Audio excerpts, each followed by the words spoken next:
The story opens with a girl named Lily softly rousing our protagonist, Xenos, from his slumber. As he groggily blinks away the remnants of sleep, Lily is already in the kitchen, calmly preparing tea, as if this quiet morning ritual is something they've shared 100 times before. We then quickly learn that in this world, a first-rate healer isn't just someone who mends wounds. They're someone with the power to reshape the world itself. In the kingdom of Herzeth, healers play a key role in the country's rise, their influence so great that they've helped write the very history of the nation. Healers are deeply respected, having earned their status through decades of advancing the kingdom's reach. Most of them gather at the Royal Medical Institute to study, master complex healing magic, and earn their licenses before officially beginning their careers. But not all of them follow the traditional path.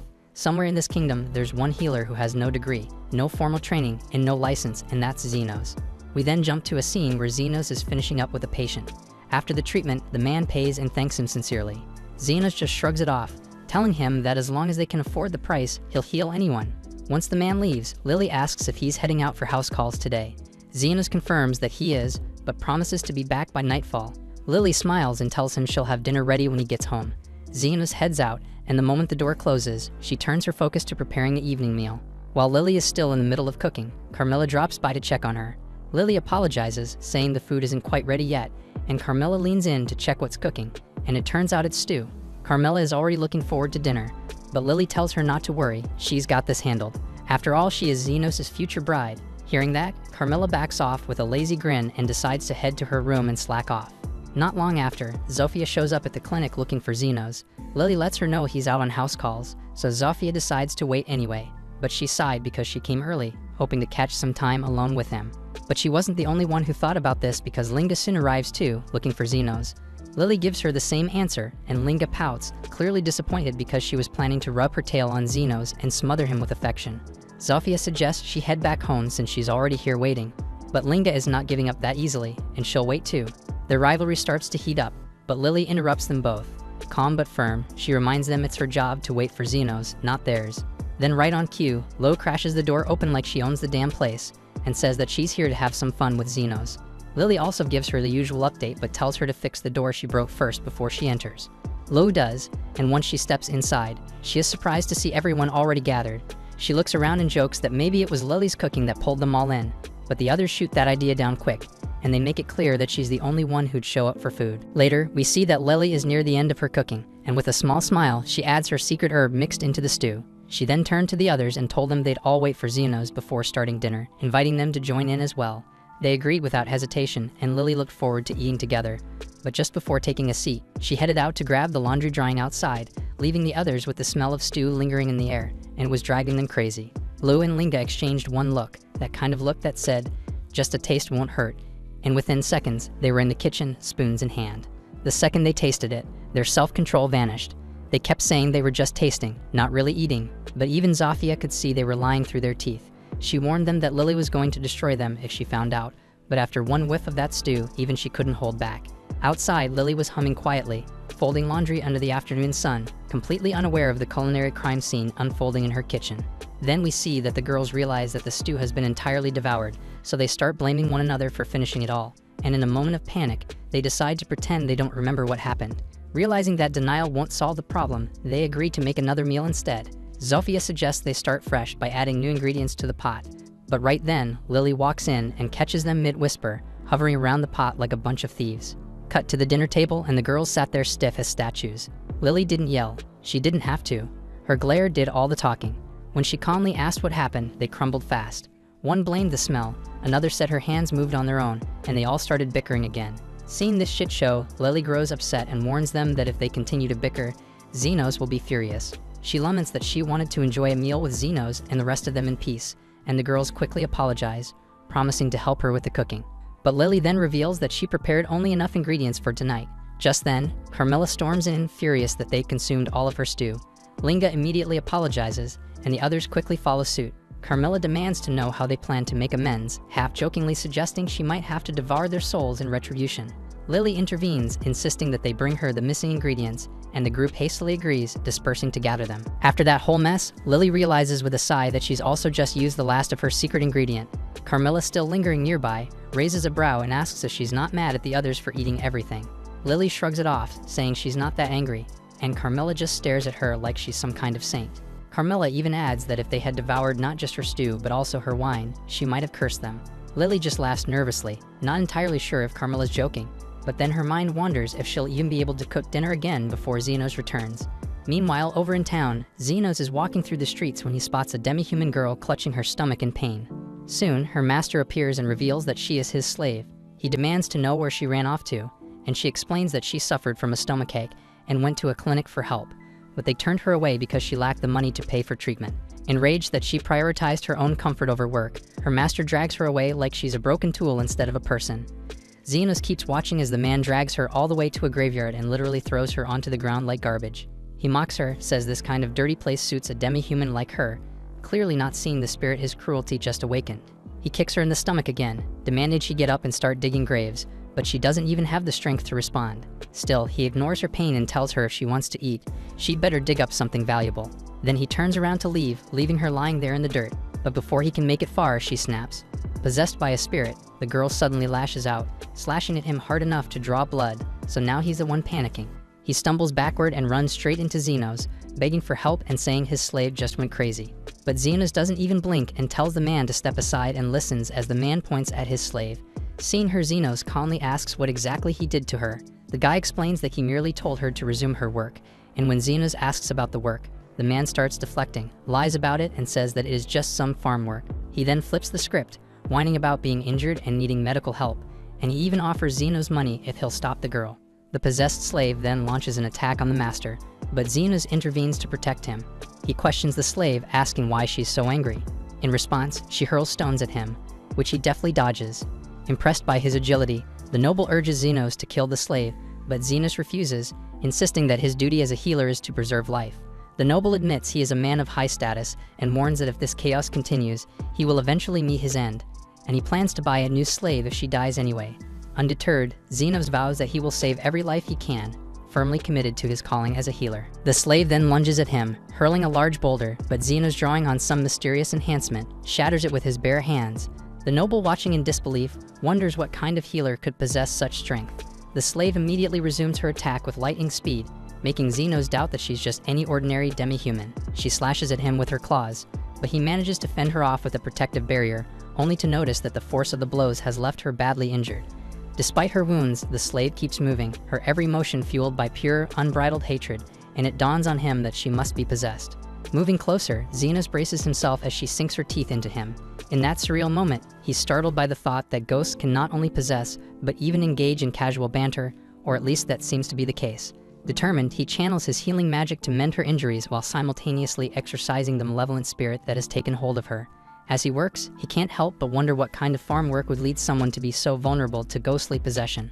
Once the exorcism is complete, he mutters that he's done for the day. The noble is taken aback when he sees that Xenos has easily healed the slave's crushed foot.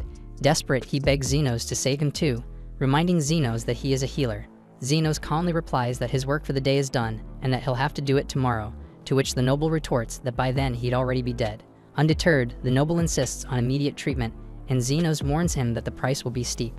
The noble scrambles through all the money he has on hand, insisting it should be enough, but Xenos shakes his head and says it's not.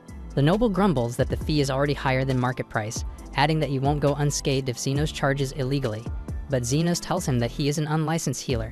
The noble is taken aback to learn such healers exist, and Xenos dryly comments that it's a shady business, much like grave robbing. The noble tries to play dumb, but Xenos sees right through him and declares that the remainder of the fee will come in the form of the slave's documents. The noble seems indifferent and accepts this deal, then departs after being healed. After the noble leaves, the slave slowly awakens. She's startled to see Xenos hovering over her, and her stomach still churns with pain. She asks him who he is, and he bluntly reveals that he is Xenos and that he just bought her. He then asks for her name, and she murmurs that it's Tilly. Xenos orders her to remove her clothes, explaining that he spent a lot of money on her and needs to check her physical condition thoroughly. Tilly hesitates for a moment, but understanding she has no choice, so she complies. As Xenos examines her, he notices that her bile duct is blocked with gallstones and severely inflamed. Xenos then reveals that he had suspected this, and he also observed that she has symptoms of jaundice, so he followed her. He heals her in seconds, and she asks him what he just did. Calm as ever, he replied that he'd opened up her abdomen, removed the gallstones, and closed it back up. She's shocked because there's no chanting, no magic sigils, and somehow no scar at all. He acted like it was no big deal, saying any healer could pull it off. But she didn't let that slide and told him straight that no, they absolutely couldn't. Tilly then thanked him from the heart, still unsure how she could possibly make it up to him. That's when he mentioned he had a task for her. She didn't even hesitate and told him she was ready to do whatever it takes to return the favor. So he handed her a drawing of a herb and asked if she could locate it. She said she could, told him to come along, and not long after, we see her finding the exact herb for him. It turns out to be the same one Lily had used earlier in her cooking. He thanked her for it, but she brushed it off, saying it was easy, and honestly she thought he was going to ask for something completely different. Xenos then told her that her part was done, but she didn't feel like it was nearly enough. He disagreed, telling her that as a rule, he only takes compensation that matches the effort he gives. She still didn't think she'd done anything worth that kind of help, but he told her the truth. It may seem small, but it's something he couldn't have done without her. Then without waiting, he tore up her contract and told her she was free to choose her own path now. She admitted she didn't know what that path was yet, but she would figure it out, and when she did, she'd come back and let him know. He didn't mind and wished her well and told her to come find him again if she ever got hurt. Later that night, he returned home. Lily greeted him, telling him dinner wasn't ready yet. Right then, the 3 food thieves came back from gathering ingredients, and he couldn't help but wonder why they were even here. They kept their mouths shut about having already eaten his share, and Lily decided to whip up something new. Xenos stepped into another room, and the moment Carmilla caught sight of him, she smirked because she could tell something was different, like she could literally smell another woman on him. He shot her a look and told her to shut it. Lily then asks him to wait while she prepares dinner, but he stops her, and she catches on quickly because what he really wants is some black tea. And she tells him that she'd go make it right away. We're taken back to a time when Xenos was once a member of a prestigious adventuring party known as the Golden Phoenix. But everything shifted the day their leader, Aston, tossed him a gold coin, like a master throwing scraps to a servant. Without a shred of hesitation, Aston declared that Xenos was no longer part of the group. He called him dead weight, claiming the party would thrive faster without someone like him holding them back. Xenos knew better. Deep down, he was the glue holding this reckless team together, but Aston didn't care. The truth was, Xenos had only been recruited to act as a disposable meat shield, someone nobody would cry over if he died on the battlefield. Now that the party had grown powerful, Aston believed they didn't need Xenos anymore. Xenos tried to make him see reason, pointing out that the only reason they made it this far was because he was always there to patch them up after Aston's dumb decisions. But Aston shut him down, mocking his rough, unlicensed healing magic and saying any half-decent healer could replace him. Elsewhere, tucked in the shadows of a grimy alleyway, a pair of slave dealers were in the middle of trying to subdue an elf girl. The awful woman reminded the ugly guy to be gentle, since elves were incredibly rare and worth more if they were unbruised. The guy already had her pinned, but Lily, despite everything, wasn't going down easy. She slammed her foot to his gold balls, and while he was doubled over in pain, she bolted. She almost made it too, but the man grabbed his bow and shot an arrow straight into her ankle. Lily crashed to the ground, unable to run, and the bastard caught up quickly. He tried to pin her again, but she chomped down on his hand like a rabid dog, forcing him to stab her just to break free. That's when Xenos walked into the alley and spotted the scene, Lily bleeding on the ground, barely conscious. He looked at the 2 bastards and asked if they were the ones responsible. They didn't even try to deny it. They told him to piss off, reminding him that slavery was perfectly legal around here. Lily was their property, and they could do whatever they wanted with her. Xenos understands the situation. They were technically right by the law, so his hands were tied, but then he thought of something. He reached into his pocket, pulled out the very gold coin Aston threw at him, and offered to buy Lily.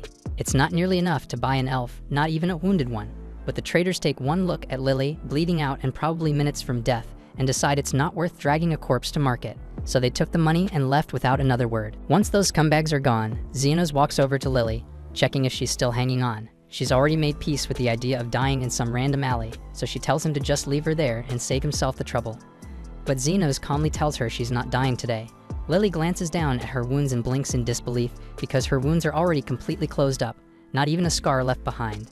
She looks at him stunned and quietly thanks him, apologizing for making him spend his gold coin just to save her, but Xenos brushes it off.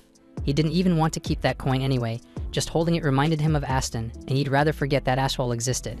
He asks Lily if she's got anywhere she can go, but she doesn't. I mean, she was a slave 2 minutes ago, so she doesn't exactly have a house or wallet waiting for her.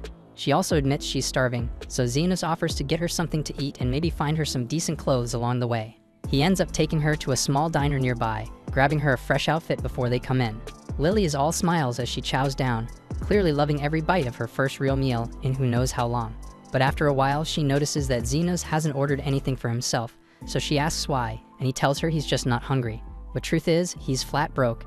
He spent everything he had on her food and clothes, and since he got kicked out of Golden Phoenix, he's gonna need to figure something out fast before he ends up starving in the streets. As they're sitting there, a guy stumbles through the door. His arm's a mess, burned and bleeding, clearly injured, and from the looks of it, he's been in some trouble and barely made it out. Xenos watches him quietly, analyzing the damage. Judging by the hole in the arm and the scorched edges, it looks like the guy caught a hit from a magic gun. Fortunately, he's a lizard man, and their bodies regenerate pretty well on their own. But even so, that injury's deep. If left untreated, it could take days to close up, and he'd be in constant pain the whole time. So Xenos lifts his hand and casts a healing spell, and after a few seconds, the wound seals up like it was never there. The man freezes, looks down at his good-as-new arm, then turns to Xenos with wide eyes, asking who the hell he is. Before Xenos can even speak, Lily jumps in and proudly declares that he's a legendary healer. The guy's never heard of him, but he's clearly impressed and grateful, so he really doesn't care. He then gives a few coins to Xenos as a way of thanks and promises to spread the word about Xenos. At first, Xenos doesn't get why the guy just handed him money. Then it hits him. Healers usually charge for their services. That spark ignites something in his brain, and he starts thinking. If he plays this right, he could start a new life as a full-time healer. But there's a problem. Since he's from the slums, getting an official healing license isn't exactly on the table. And if he opens a legit business, he'll have to deal with taxes, permits, inspections, all the red tape.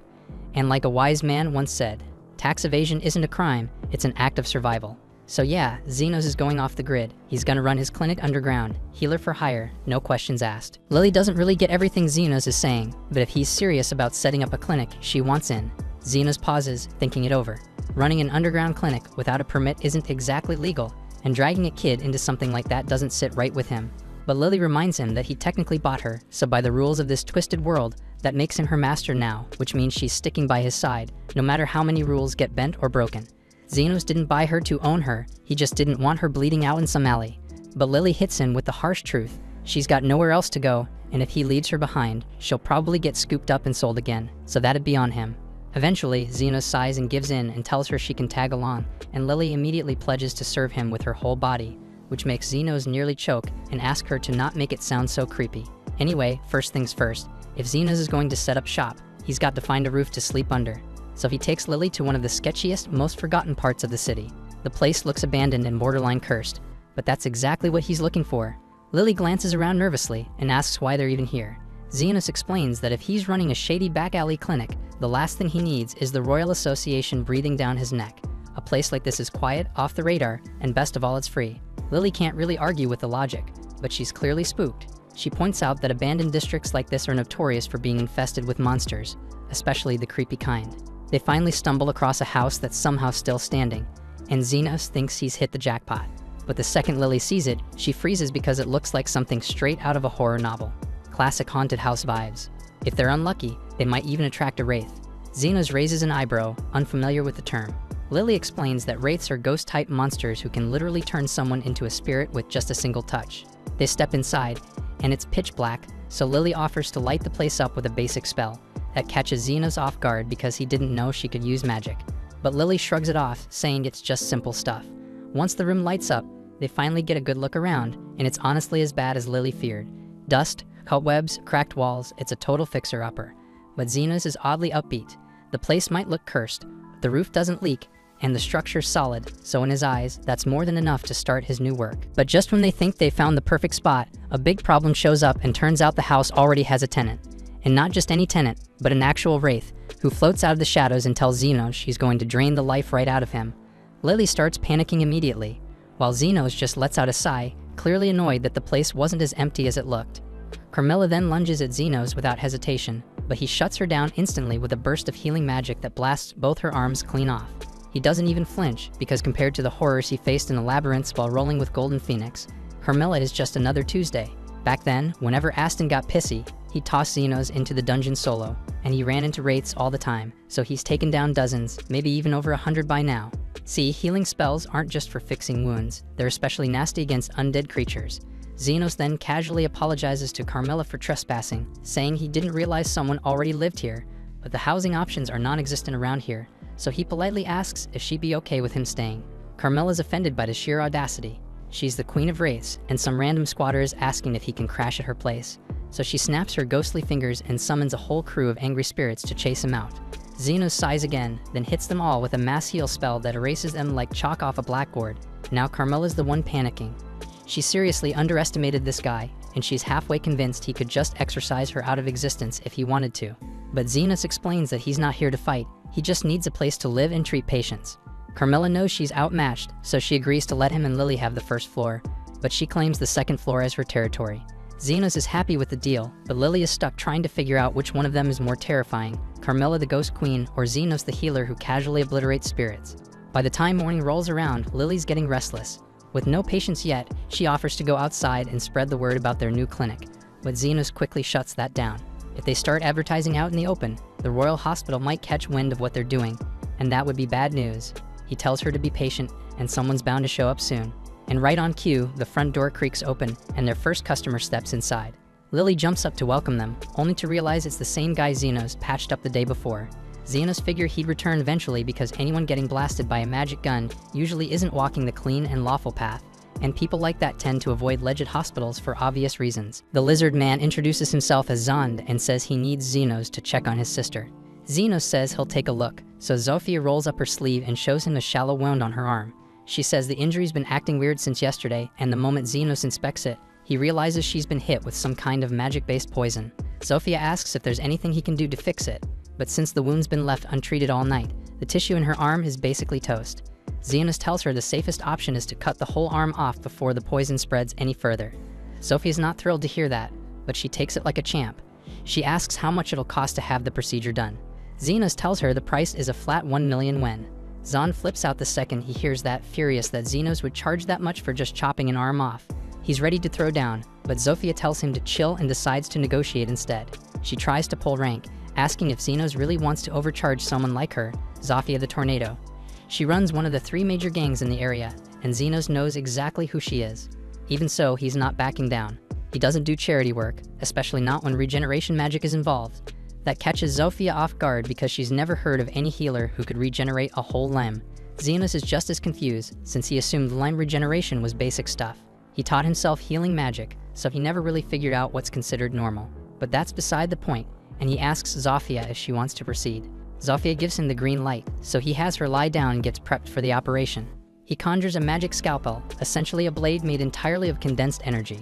Zofia is a little concerned because she's never seen anything like that before, but Xenos reassures her it's razor-sharp, completely sterile, and ideal for surgery. And again, he's surprised other healers don't use it. He gets to work, numbing the area with a steady stream of healing magic. Once it's dulled enough, he slices off the infected part and shifts his focus to growing a new arm. His hands glow brighter as he ramps up the spell's intensity, rebuilding the entire limb one layer at a time, from bone to skin. Zofia stares at her freshly regenerated arm in disbelief. She flexes her fingers and is stunned it feels completely natural. She admits Xenos definitely earned his asking price, and as a bonus she offers to send any injured members of her crew his way from now on. And Xenos has no objections, as long as they're paying like everybody else. In the days that follow, Xenos starts getting flooded with patients from the Lizardman faction, and seeing how tired he looks, Lily decides to make him some tea to help him relax. Xenos thanks her for being thoughtful, but he notices that she brought 3 cups instead of 2, so Lily explains that the third one is for Carmilla. Xenos doubts she'd be interested in joining them downstairs, but to his surprise, Carmilla actually has a soft spot for tea. While sipping in relative peace, Lily asked Xenos if he had any clue why the Lizardman kept ending up in such rough shape. Based on the injuries he's treated, Xenos figures there's some kind of turf war going on between rival groups. And right on cue, the front door gets kicked in. A pack of werewolves storms into the clinic, and their leader Linga wastes no time announcing that she's here to kill Xenos. She's been clashing with the Lizardmen for days, but no matter how many of them she wounds, they keep bouncing back. So now she wants to cut off their recovery at the source. Xenos calmly tells her that he doesn't work for any faction and would prefer not to turn his clinic into a battlefield. But Linga doesn't care, and she already gave the command to attack. Her crew rushes in, but thanks to Xenos' defensive magic, nothing they throw at him even leaves a scratch, so it's like their attacks bounced off him like pebbles hitting a brick wall. Realizing she can't hurt him directly, Linga decides to trash the clinic instead. But it's a damn bad move, because this place isn't just Xenos' clinic, it's also Carmilla's house. And if there's one thing Carmilla won't tolerate, it's people messing with her home. The second the werewolves catch sight of Carmilla, every ounce of bravado drains from their face because no one in their right mind wants to fight a wraith, let alone the Queen of Wraiths. Carmilla was seconds away from turning them all into spirit dust, but Xenos stepped in. He asked her to spare them. After all, this was still a clinic, not an execution site. And as long as they cleaned up the damage they caused, he was willing to let it slide. Carmilla gave them a death glare, but eventually agreed and floated back upstairs. Seeing how even the Queen of the Wraith obeyed Xenos, Linga's entire tone flipped. She dropped to her knees, begging for forgiveness, promising to repair the damage and keep her people in check. The very next day, an orc shows up at the door with a message. Lu, the leader of the orc faction, wants to meet with Xenos personally. Xenos figured this was bound to happen sooner or later, considering he'd already dealt with 2 of the slum bosses. Lo was the big shot running things among the orcs and ogres, and she'd made a fortune mining magic stones with her raw strength alone. Dealing with her wasn't exactly ideal, but on the bright side, once he sorted things out with her, nobody would dare mess with his clinic again, so might as well get it over with now. Before heading out though, he paused to ask the orc if Lo was reasonable enough to actually talk things out. The orc assured him Lo was the wisest, most dignified person he'd ever meet, which sounded promising, but it made Xenos wonder why Lo didn't just come herself. When he asked, the orc explained that she couldn't actually move right now. That definitely didn't sound good, so Xenos wasted no more time and followed him straight to Lu. They ended up inside a cave, where Xenos was finally introduced to Lu. She greeted him warmly enough, but before he got started, Xenos asked her how she even found out about him in the first place. Lu casually mentioned that the lizardmen and werewolves couldn't stop running their mouths about some top-secret healer they weren't supposed to mention to anyone. Clearly, his days as an underground healer weren't lasting long at this rate, but he'd worry about that later. Lu had heard Xenos could heal any injury for the right price, and she wanted to see for herself if he really lived up to the hype. He walked over and raised his hand towards her, prompting Lu to ask what exactly he was doing. Xenos explained he couldn't see any obvious external injuries, so he was scanning her insides to check for internal damage. She seemed pretty surprised, since most healers apparently didn't know how to do that, but Xenos figured it should have been standard practice. After all, how the hell else could anyone treat a patient properly? Once Xenos completed his scan, he quickly noticed something off. There was a lump deep in her stomach radiating mana, which suggested it was probably a mana stone. Lo confirmed his guess and explained this wasn't just any stone, it was enchanted with explosion magic. So if she tried to move even slightly, the whole thing might blow up. Xenos immediately thought someone must have tried to assassinate her by sneaking it into her food or something, but Lu clarified it wasn't anything sinister like that. In fact, she'd simply gotten really hungry, saw something that looked like a rice ball, and ended up swallowing the freaking stone by accident. She even insisted it was an honest mistake that anyone could have made. Xenos definitely doubted that, but he wasn't too worried either way. After all, mana stones usually found their own way out eventually. Xenos started heading out, but Lu stopped him, saying things weren't that simple, because when she'd eaten that damn mana stone, she'd accidentally chewed it up, meaning there wasn't much time left before it blew. Lu had already made peace with dying because of her dumb mistake, but she couldn't bear the thought of her men refusing to abandon her. Xenos then asked what she expected him to do about it, and Lu explained she just wanted him there so she could leave all her wealth to him, because if she exploded, the empire she'd built would collapse, and she'd rather have her fortune go to someone decent than let it fall into the wrong hands. Apparently, while researching Xenos, she found out he charged high prices for healing, but never took money for treating kids, which made her convinced he was a genuinely good guy. Lo then tossed him a key, explaining it would give him access to her treasure vault after her death. But Xenos never agreed to let her die in the first place, and considering she hadn't blown up yet, he knew she must have eaten the stone recently enough to save her. Without a second thought, he summoned his magic scalpel and moved right toward her. Lu's men initially panicked and tried stopping him, but before they could intervene, Xenos had already made his move. In just a few seconds, he'd sliced open Lu's stomach, pulled out the explosive mana stone, and healed her wound without a hitch. Everyone was speechless as he calmly showed them the dangerous stone in his hand. But the stone was still primed to explode, so to keep everyone safe, Xenos wrapped his hands tightly around it, containing the blast. The explosion could have easily wiped out the entire cave, but he'd shielded his hands with defensive magic beforehand, so despite the pain, he was fine. Afterward, Xenos handed Lu back her key, telling her there was no need to donate her fortune anymore. Lu couldn't quite believe that he'd actually chosen to save her instead of grabbing the cash, but Xenos shrugged it off, saying he only charged a fair price for healing, so taking an entire fortune would have been excessive.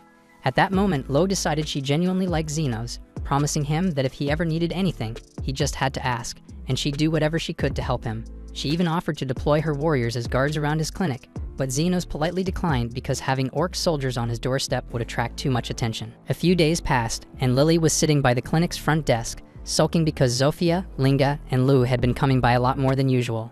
Xenos noticed that too because those three had been showing up regularly, but none of them seemed injured. He started wondering why they even bothered visiting, and at first he thought they were probably just bored. But Carmilla quickly corrected him, explaining that those women were clearly in love with him. Xenos couldn't wrap his head around that idea, because in his eyes, he was just an ordinary underground healer and nothing special. But Carmilla was confident she knew what she was talking about. Lily became worried at the idea that one of those girls might start dating Xenos and take all his attention away. But Xenos assured her he'd never date any of them, not to be mean or anything, but he thought they were all kind of crazy weird. Still, Carmilla warned it was only a matter of time before those three started a war to decide who got to claim Xenos. He thought things would never escalate that far, but as fate would have it, the very next day Zofia came into the clinic with a basket of fruit, casually mentioning she planned to declare war on the other factions, for reasons she conveniently refused to explain. Right after her, Linga and Lu showed up as well, each bringing their own gifts and also talking about starting a war against the others. Xenos protested loudly, trying to get them to reconsider, but they flat out refused to listen. Carmilla found the entire situation hilarious, joking that many people were about to die due to Xenos' apparent womanizing tendencies. Xenos didn't appreciate the way she put it, but there was no denying he had a major problem on his hands. The deathmatch was already scheduled to begin at noon, and Xenos couldn't just sit back and let them kill each other over something this silly, so he had to take action. After a while at the stadium, Zofia, Linga, and Lu had already gathered their respective armies, fully prepared for an all-out brawl. The atmosphere was tense, and just as the battle was about to kick off, Xenos suddenly appeared, causing everyone to stop and look in his direction. The three girls watched him closely, waiting to see what he'd say, but Xenos surprised everyone by calmly stating he wasn't there to stop them. He acknowledged their long-standing grudges against each other and figured it was better to let them fight it out until they were satisfied, instead of trying to force a peace they didn't want. With Xenos' blessing, the girls all agreed they would fight with everything they had, and as an added incentive, whoever survived the fight would get to claim Xenos' virginity. Xenos didn't recall agreeing to that damn part, but before he could object or clarify anything, the battle had already started. Zofia was the first to make a move, lunging forward with her daggers aiming straight for Linga's neck, but Linga quickly dodged the attack, back-clipping to safety. In that instant, Lo jumped into action, trying to flatten Zofia with a flying dropkick, but Zofia saw it coming just in time, sidestepping the attack, which resulted in Lu accidentally smashing into some poor background characters instead, as if she were bowling. Zofia and Linga fought again, their weapons locked as they struggled to overpower each other. Just as they were about to land decisive blows, Lo returned to the fray, leaping down from above and nearly crushing both of them beneath her massive attack. Zofia stumbled into the orc section of the stadium, prompting her to fight her way out, and soon everyone else followed suit, turning on each other's factions and triggering complete chaos. The scene quickly became brutal, people slashing, cutting, and throwing punches left and right. Yet, astonishingly, even after 6 relentless hours of battle, not a single combatant had fallen.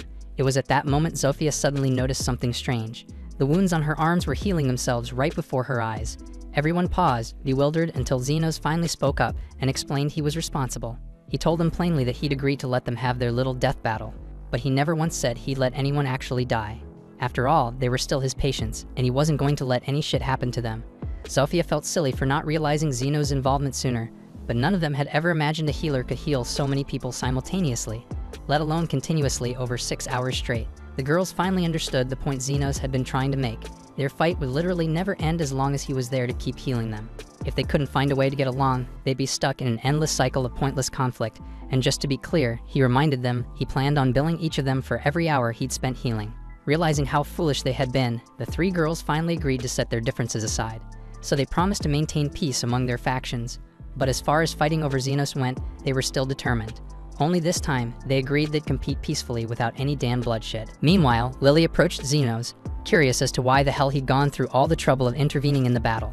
Xenos paused for a moment, remembering something his old teacher once told him. A healer who could only mend wounds was third-rate. A second-rate healer could restore the entire body.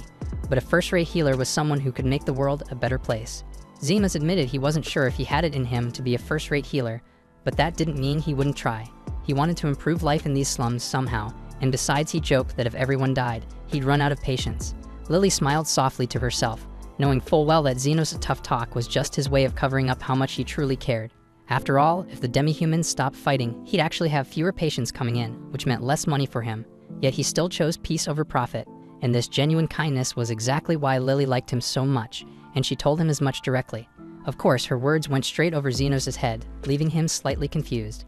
In any case, it was getting late, and Xenos decided it was time to go collect payment and head back home. Lily was a bit taken aback. She had thought Xenos was joking earlier when he said he'd charge them for all the healing during their battle, but apparently he was completely serious. Healing an entire stadium full of people was exhausting work, and there was no way he'd let something like that slide without compensation. At the same time over in the capital, the commander of the Royal Knights was meeting privately with the vice commander Krishna. Noticing the commander's troubled expression, Krishna asked if something had happened. He explained he'd heard a strange rumor. Apparently the long-standing war among the demi-human factions in the slums had abruptly come to an end. Krishna found this difficult to believe. Those factions had been locked in a bloody feud for years, so it seemed impossible they'd suddenly decided to play nice. The commander agreed it sounded unlikely, but if true, this was potentially a serious problem. The kingdom had been stable for centuries precisely because the impoverished, disenfranchised people were always too busy fighting among themselves to cause trouble for the nobility. So if these factions found peace and united, they could demand changes, perhaps even outrageous stuff like rights, equality, and maybe even free healthcare, and that shit would be a big problem. Rumor had it that a single individual was responsible for mediating peace between these factions. Determined to eliminate this threat, the commander tasked Krishna with dealing with him. Krishna accepted the assignment without hesitation, promising she would track down this troublemaker and arrest him for the crime of disturbing the war by bringing the damn peace. Meanwhile, back at Zenos' clinic, Zenos sneezed suddenly, which made everyone around him worry that he might have caught a cold. Linga immediately offered her fluffy tail as a blanket, while Lu enthusiastically invited him to warm up by burying his face between her legendary black cushion, and that shit makes Lily so devastated because she didn't have either of them. Zenos then insisted it was nothing more than a regular sneeze, reminding them all that he still needed to heal Zofia, so they should probably quiet down until he finished his work. After carefully healing Zofia's injured arm, Zenos asked her how the hell exactly she'd managed to hurt herself, since it had been a long time since he'd needed to patch her up. Zofia admitted she'd gotten hurt on the job last night. Her usual work involved stealing from corrupt nobles and redistributing the wealth to the poor like the legendary Robin Hood, but this time she was caught sneaking into the wrong aristocrat's home. She had encountered Krishna, the vice commander of the Royal Knights, a ruthless woman known for shooting first and asking questions later, typically with her magic fire guns. Hearing this, Carmilla began to worry that catching Krishna's attention might spell trouble for Zenos, but Zenos wasn't particularly concerned. After all, he figured there was no reason for someone as high-ranking as Krishna to care about a low-profile underground healer like himself. Elsewhere in the slums, Krishna was already prowling around, gathering information on Zenos. She noticed the demi-humans coexisting peacefully, which made her suspicious, so she approached a lizard man and asked bluntly who was responsible for ending the demi-human war. The lizard man didn't recognize Krishna, but he was fully aware Zenos wanted to keep his identity hidden, so he refused to say anything and tries to walk away, but Krishna wasn't having it and drew her gun, threatening to shoot his precious stick if he didn't talk. However, the lizardman didn't budge. He was ready to take a bullet if it meant protecting Zenos. Just then, Zofia and her brother happened to pass by. Seeing them approach, Krishna realized she wasn't prepared to deal with Zofia right then, so she quickly slipped away into the abandoned section of the city. Wandering aimlessly, she stumbled upon Zenos' clinic by sheer luck and decided to go inside to ask for directions back to the main city. Zenos kindly offered to show her the way, but right as he was about to help her out, Lily walked into the room with some tea. The moment Krishna caught sight of Lily's elf ears, her expression darkened instantly, and without warning, she drew her magic fire gun and fired a blast directly at Zenos' Dan head. Lily just can't wrap her head around how the hell Krishna could straight up shoot Zenos in the Dan head out of nowhere, but Krishna holds her ground, claiming she had every reason to do it. On top of her main mission, she was also assigned to look into a string of kidnappings happening around the area, and the second she saw that Zenos was human and Lily was an elf, she instantly assumed he had to be the culprit, so naturally her gut reaction was to pull the trigger without a second thought. Krishna's logic has numerous flaws, so Lily quickly clarifies that Zenos essentially adopted her and she's staying here willingly. Krishna soon realizes she may have rushed to judgment, and upon further consideration, it would indeed be strange for a kidnapping victim to appear as cheerful as Lily. Fortunately, the bullets she used were non-lethal, so she assumes she didn't kill Zenos, though she suspects he might have been knocked unconscious by the impact. Yet to her astonishment, Zenos seems completely unharmed. She apologizes for hastily shooting him due to her mistaken assumption, yet she remains curious as to how he survived without a Dan injury. He explains that he simply used defensive magic to block the bullet before it reached him, but Krishna doubts this, stating that ordinary defensive magic should never be capable of blocking her bullets. As far as Zenos is aware, his defensive spells should be perfectly ordinary, so he doesn't quite understand her point. However, throughout her career as the vice commander of the Royal Knights, she has witnessed numerous types of defensive magic, and she immediately recognizes that Zenos' shield matches that of a grand sorcerer. The moment Krishna mentions her position as vice commander of the Royal Knights, Zenos and Lily instantly become uneasy, realizing that her presence could cause significant trouble for them. Krishna, however, evidently has something specific she wishes to request from Zenos. Hoping to avoid further confrontation, Zenos agrees to speak with her, but simultaneously sends a discreet warning to all his clients, urging them not to visit while Krishna is present. They all sit down together, and Krishna explains to Zenos that she's currently undertaking a covert mission and would like his cooperation. Zenos insists that he doesn't wish to become involved, but Krishna argues that it's the duty of every citizen to cooperate with the orders of knights. Given Krishna's unpredictable nature, Zenos figured refusing could end with another bullet to the face, so he reluctantly decides to go along with her request. Krishna then informs him that her mission is to locate a specific man and arrest him immediately upon identification. She has neither a name nor description, but the person she's after is the mediator responsible for ending the conflict between the various factions. Xenos chokes on his tea once he figures out that the individual Krishna is attempting to capture is actually him. But he remains calm and inquires why she's pursuing the mediator. Krishna clarifies that the knight's orders absolutely can't disregard someone who possesses the ability to create peace among the factions. But when she resorted to aggressively questioning one of the locals, he refused to give her any damn information despite her threats. From Krishna's perspective, if the residents of the slums won't betray the mediator, it must imply he's a sinister mastermind who needs to be stopped. Xenos attempts to reason with her, suggesting it's entirely possible that this mediator is deliberately keeping a low profile, so if she simply leaves and abandons her search, he likely won't cause any issues. Krishna then asks Xenos if he personally knows who the mediator might be, so he quickly makes up an excuse, saying he's merely speaking intuitively. Regardless, Krishna insists that she can't just ignore the mediator since she received explicit orders from her commander, and anyone capable of ending the conflict between the factions represents too significant a risk to ignore. Lily intervenes and tells Krishna there's no need to worry about the mediator destabilizing the country, because his only interest is earning money through honest labor. But judging by the way Lily is describing the mediator, it sounds as if she knows him personally. Lily immediately panics and quickly assures Krishna that she doesn't know the mediator either, causing Krishna to grow somewhat suspicious. But she decides to let it slide for the moment. As it's getting late, Xenos uses this as an opportunity to encourage Krishna to leave. But while he's escorting her out, she notices the bed placed in the corner. She finds it unusual that Xenos would position a bed in this spot, causing Xenos to grow anxious because it's actually the clinic's patient bed, prompting him to nervously claim it's just an extra bed.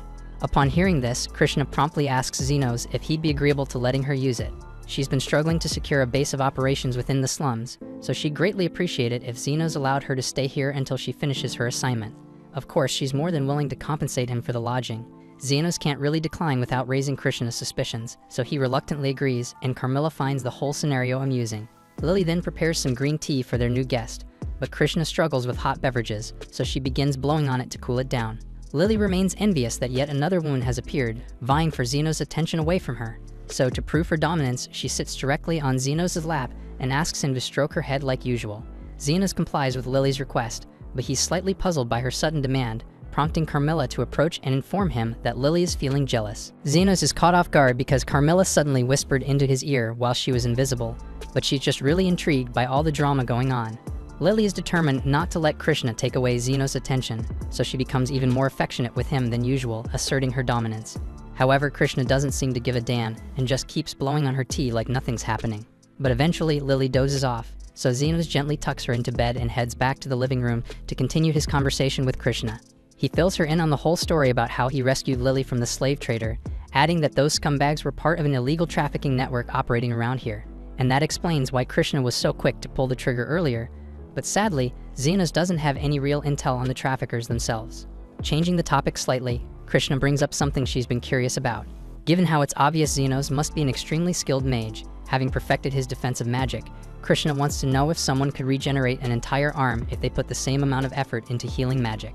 Xenos starts to question whether healing an arm is really such a rare feat for a healer, but before he can complete his thought, Krishna interjects, insisting that it should be impossible. The only individuals who could achieve something like that would be saints or healers of the absolute highest caliber. Confused about why she is bringing this up, Xenos asks Krishna for an explanation. Krishna then describes how she recently fought against Zofia, recalling that she severely damaged Zofia's arm during the confrontation. However, when she saw Zofia again yesterday, her arm was fully restored. Krishna is convinced there must be a healer in the slums powerful enough to regenerate limbs. And if that's the case, it would make sense for someone like that to have serious influence over the faction bosses. Krishna intends to continue her investigation the next morning, hoping to discover some clues about this supposed evil healer, but Xenos doesn't understand why she automatically assumes the healer would be evil. In fact, Krishna seems to harbor a very negative opinion of the entire slum, prompting Xenos to ask if she has a specific reason for feeling that way. Krishna admits she may have a biased perspective, but it stems from someone from the slums murdering her mother. Krishna's mother was a compassionate woman who genuinely wanted to help everyone she could. She frequently visited the slums and organized events to distribute food to those who couldn't afford to eat. But one day she simply didn't return. Ever since then, Krishna lost the ability to laugh or even show a slight smile, which is one of the reasons people started calling her the Iron Rose. And according to the accounts of witnesses, Krishna's mother was murdered and robbed for her wedding ring, and learning this completely shattered Krishna. Her mother had saved countless lives from starvation, yet no one stepped forward to save her in her time of need. This tragic event motivated Krishna to join the Knights Order and become an unstoppable hero who could deliver justice to the criminals living within the slums. The following day, Krishna leaves to continue her investigation, allowing Xenos to resume treating his patients. Zofia visits the clinic with a minor injury on her arm and asks Xenos to examine it. Xenos begins treating her, but advises Zofia to be cautious since Krishna could return at any moment. And speaking of Krishna, she suddenly appears at the clinic to ask for directions after getting lost on her way out again. As soon as Krishna notices Zofia, she immediately draws her guns, prompting Zofia to retaliate by pulling out her knives, so a brief standoff ensues between them. Krishna then questions Zofia, asking if there's genuinely an evil healer assembling criminals to threaten innocent people. Zofia doesn't deny the existence of a healer, but insists that he definitely isn't evil. While Zofia herself is a thief and doesn't strictly follow the law, she knows firsthand that some among the nobility are guilty of far greater crimes. For example, Zofia is aware that Krishna is investigating the trafficking ring, and after conducting her own research, Zofia discovered that the mastermind behind it is actually an aristocrat. Initially, Krishna doesn't believe her, as the trafficking ring is known to operate primarily in the slums. But Zofia clarifies that this is merely a clever deception intended to mislead the Knights Order from uncovering the true criminal behind it all. Krishna remains skeptical, but requests that Zofia reveal who is responsible for the kidnappings, prompting Zofia to name a man called Kalendor. Krishna finds this difficult to accept, considering Kalendor is widely recognized as a generous philanthropist who prides himself on educating orphan children, and thus could never be involved in child trafficking. Zofia expected that Krishna wouldn't trust her, given that Krishna sees everyone from the slums as criminals. However, the mediator has never treated them that way. Instead, he treats everyone fairly and consistently gives people second chances, unlike Krishna and her misguided version of justice. Krishna becomes furious when Zofia insults her concept of justice, and she's about to fire her gun, but Xenos steps in front of her, demanding that Krishna lower the Dan weapon. Krishna orders Xenos to step aside, but he refuses, saying he can't allow harm to come to Zofia since she's his patient. He apologizes for not being upfront earlier, but he confesses that he's actually the mediator Krishna has been searching for. Krishna assumes Xenos is just lying to protect Zofia because there's no way he could possibly be the healing mediator.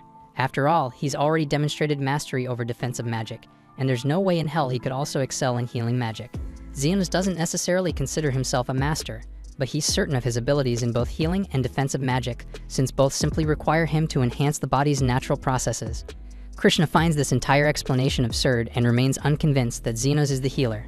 Although it's evident he's siding with Zofia out of respect for the hospitality Xenos provided her yesterday, Krishna decides to exit peacefully without engaging in conflict.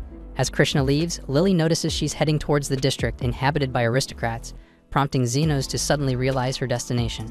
Krishna took Zofia's accusation against Kalendor seriously, prompting her to visit his manor to investigate. Obviously, she can't directly confront him about the child trafficking allegations, so Krishna fabricates an excuse for her presence. She tells him that she's heard about a recent increase in theft in the area, and Kalendor confirms he's been experiencing difficulties with the Lizardman gang lately. Krishna then informs him that she plans to boost security patrols in response.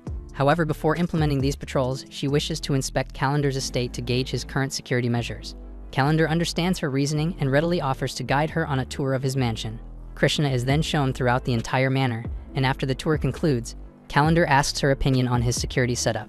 Krishna praises him for his meticulous approach to safeguarding the estate, but during her inspection, something odd catches her attention. She requests permission to use the restroom before departing, and Kalendor sees no issue with this, so she slips away from his office. Given Kalendor's high social standing, extensive security isn't unusual, but Krishna finds it peculiar that so much effort has been devoted to protecting the backyard area. Suspecting something might be hidden there, she peers over the wall and quickly notices a hidden entrance. Krishna cautiously makes her way down the passage, and to her shock, she realizes Zofia was telling the truth, that Kalendor truly was behind all the kidnappings. But before Krishna has the chance to aid the captured children, Kalendor sneaks up behind her, grabs the gun she left upstairs, and blows off her arm. He laughs at how effortlessly he managed to defeat a knight, taunting her for poking her nose where it didn't belong. Now he simply needs to finish her off and resume his trafficking business, but just as he's about to make his next move, Zofia and Xenos arrive. Xenos had become concerned when he realized where Krishna was headed, so he asks Zofia to lead him there. Kalendor is determined to leave no witnesses, so he switches Krishna's gun to lethal mode and shoots Xenos straight in the face. Yet to Kalendor's complete disbelief, Xenos remains unharmed, though he admits the lethal shots did sting quite a bit. Kalendor panics, attempts to escape, but drops the gun in his frenzy, allowing Xenos to pick it up. Kalendor immediately begins begging for mercy, and luckily for him, Xenos has a strict no-kill policy. However, Xenos doesn't have any rules against causing pain, so he switches the gun to non-lethal and fires directly at Calendar's head, knocking him out. He quickly moves to Krishna's side, but she weakly tells him it's pointless because her arm is gone and a large portion of her stomach has been blown away. She's accepted her death, but Xenos reassures her she'll be alright, though he's definitely going to charge her heavily for his services, so she should brace herself for a damn expensive bill. Moments later, Krishna is fully healed, astonished by Xenos' ability to instantly repair such critical injuries. She finally accepts that he was truthful about being the mediator, but her interest in arresting him has vanished entirely, as she now views him as a genuine hero. Xenos, however, doesn't consider himself a hero at all. He was simply a healer doing his job by ensuring nobody died. If anyone deserves to be called a hero, it's Krishna herself, because she was the one who first took action for the children's sake. She might have been misguided occasionally, but deep down, she genuinely cares and wants to create a better world. Zofia and the lizard men then assist in freeing the children from the dungeon, but with the royal knights approaching fast, Xenos isn't interested in dealing with them, so he decides to leave with the others. However, before he departs, Krishna stops him, curious why he decided to save her despite her being an enemy at the time.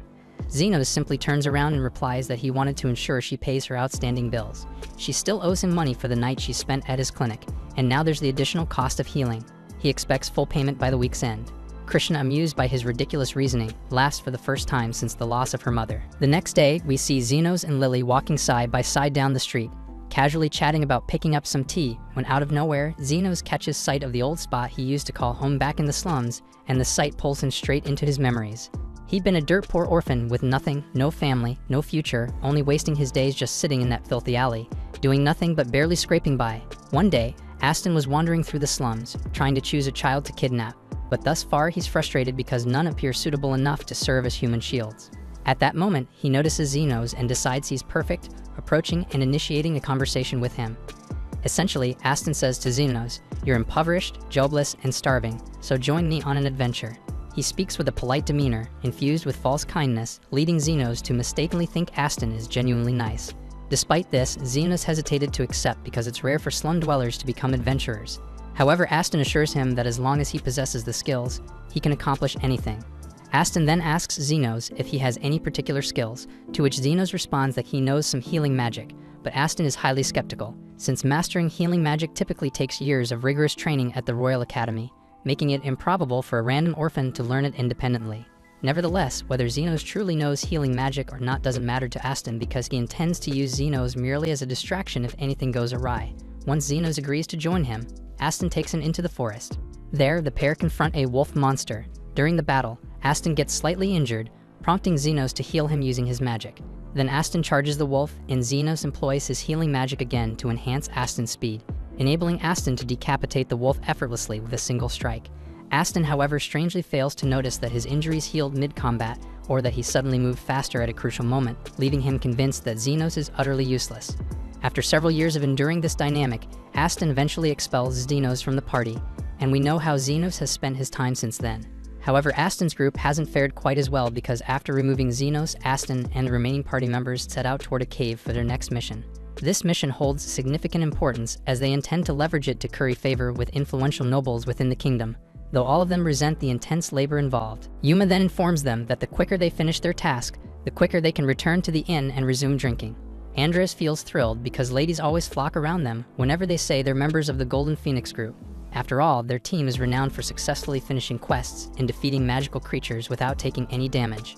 Right at that moment, they encounter the creatures they're here to defeat, so Aston unsheathes his blade and prepares to strike. He instructs Guile to cast protective magic on him while he rushes ahead, and Guile does precisely that.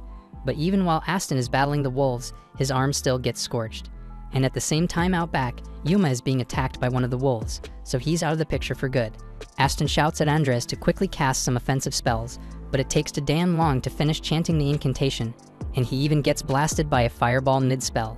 Aston is stunned and questions whether his group has always been this damn incompetent, but it's evident they're not going to win this battle, so he commands everyone to withdraw immediately. Once they're out the hell, Aston questions his teammates why they're having difficulty against monsters that barely reach B rank, but Andres reminds him he wasn't particularly effective against the wolves either. Guile asks Aston if there's a chance Xenos had been truthful when he claimed he was healing them, but Aston finds it impossible since there's no way a lowly commoner like him could have possibly mastered healing magic. Still, to be cautious, Aston thinks it might be wise for their group to recruit a healer. Several days later, they go back to the cave after recruiting a healer, whose name is Yumin, but she informs Aston up front she's not skilled at battlefield healing.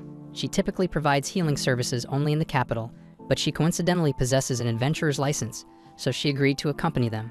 Still, she wonders why the Golden Phoenix would even require a healer given their reputation for successfully completing missions without injury, but Aston refuses to explain what occurred, telling her instead to mind her own damn affairs. Guile then questions Yumin about whether Yuma will recover, as he was severely injured by the wolves last time. Yumin was the healer who treated him, so she's confident he'll survive, but considering how critical his wounds were, there's no possibility of him ever returning to adventuring.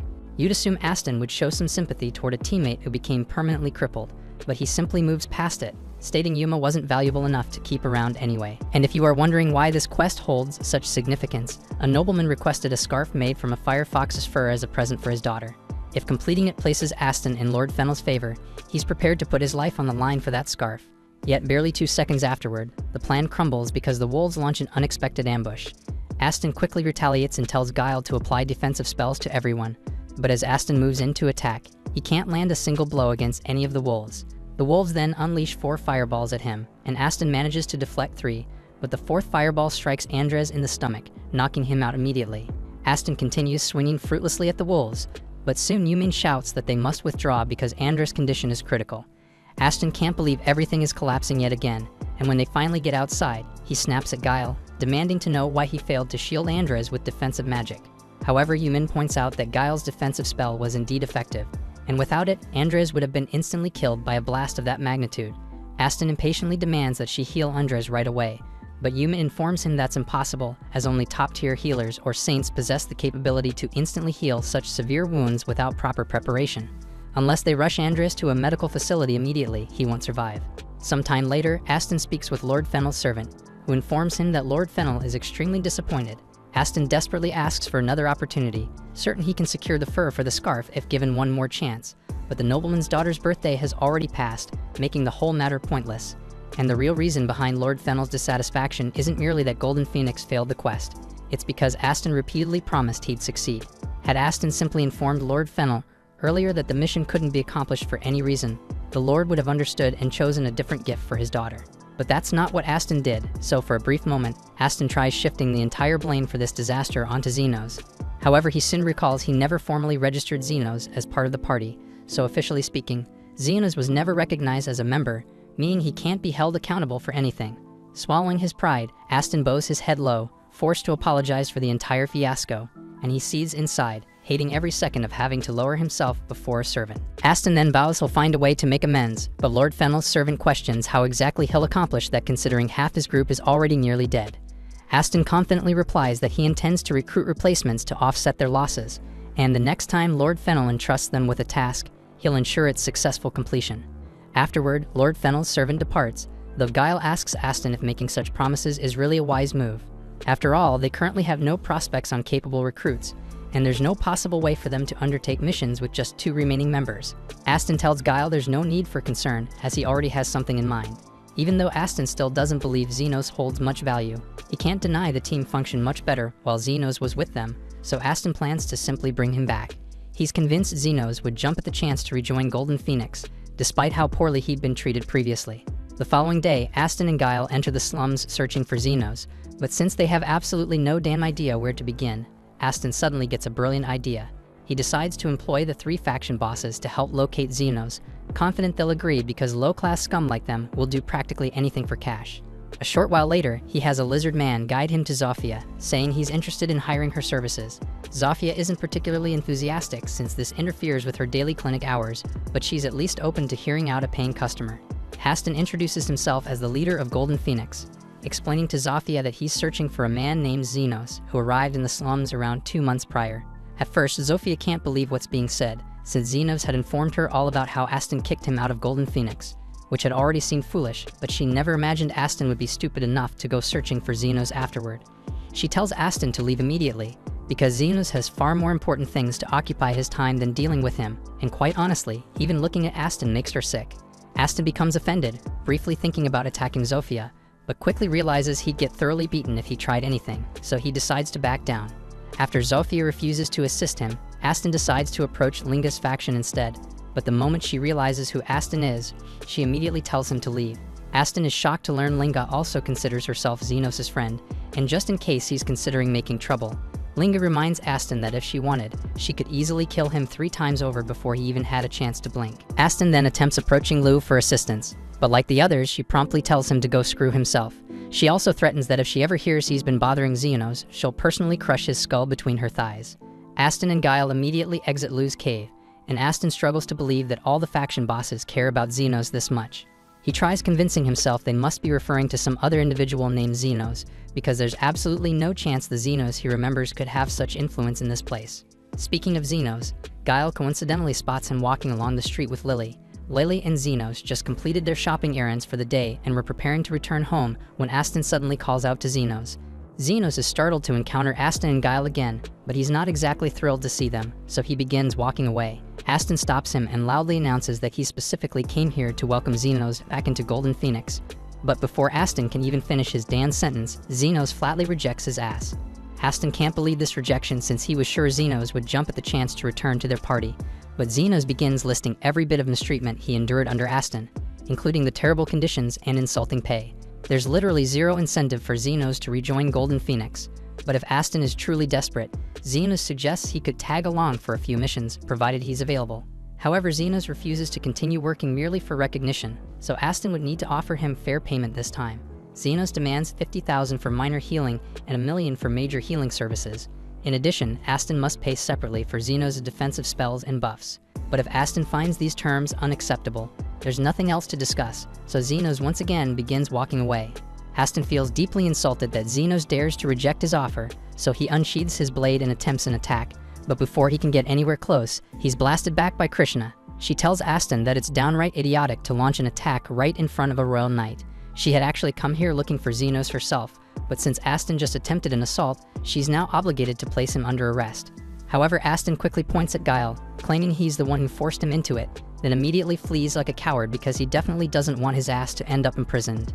After all that shit show, Xenos and Lily return home for the evening, and shortly afterward, Zofia, Linga, and Lo arrive.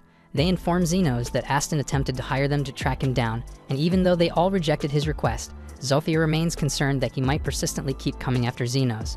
If Aston decides to approach the unlawful underground guild, he might even manage to hire an assassin to go after Xenos purely out of resentment. However, hiring assassins typically requires substantial funds, and considering Aston was desperate enough to seek out Xenos personally rather than recruit additional party members, he's most likely broke. Despite this, Zofia is still uneasy, as she's heard unsettling rumors about a mysterious figure known as the Guide from the Underground Guild, who accepts assignments for free under specific circumstances. Thus, if Aston somehow convinces the Guide, it might spell serious danger for Xenos.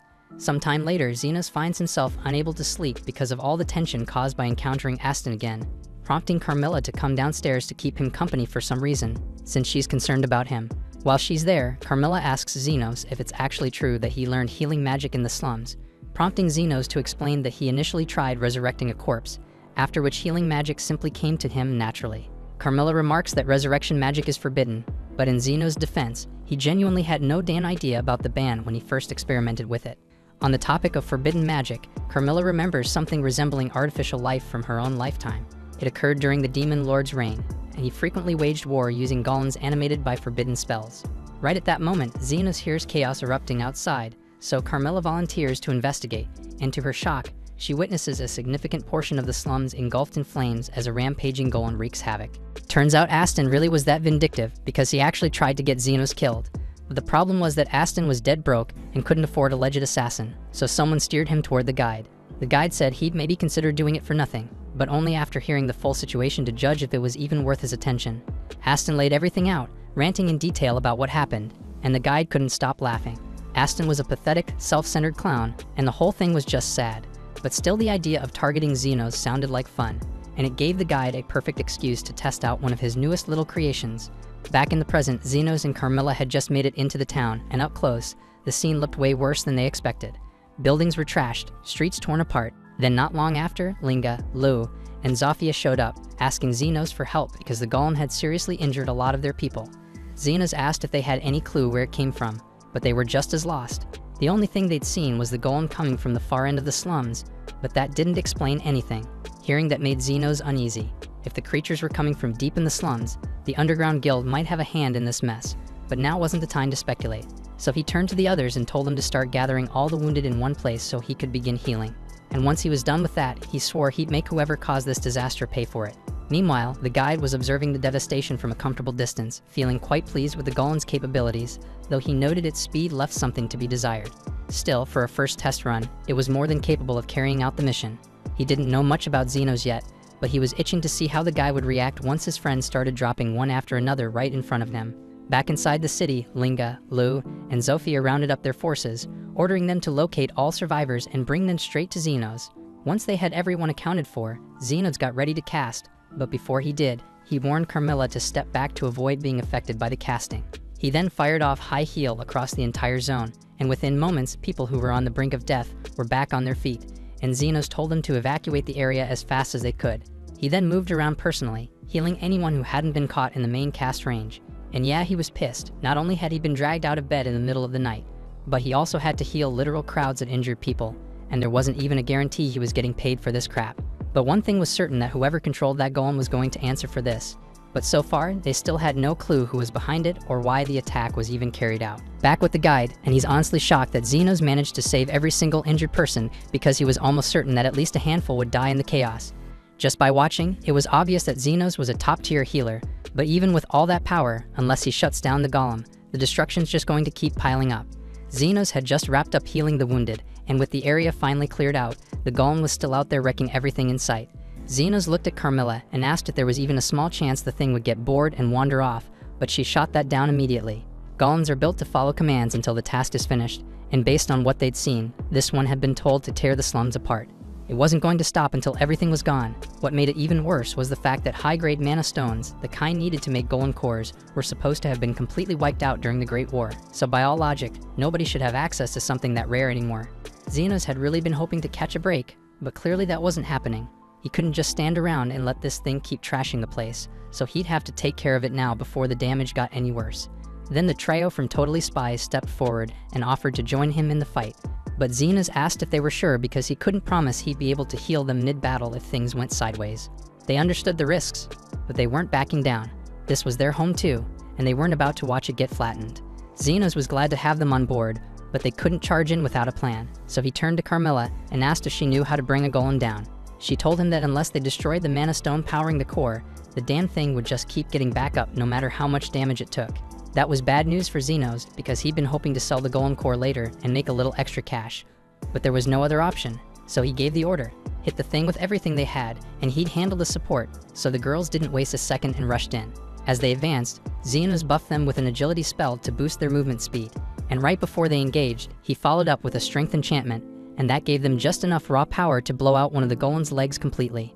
The heavy chunk of enchanted stone shattered, and the golem lost its balance, slamming into the ground.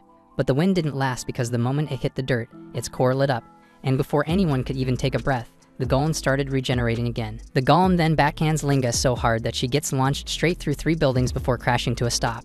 Realistically, she should have had every bone in her body broken from that hit, but thanks to Xenos' magic, she walked away without a scratch. It had been a long time since Xenos had been in an actual fight, so he was a bit out of shape, but that was quickly wearing off.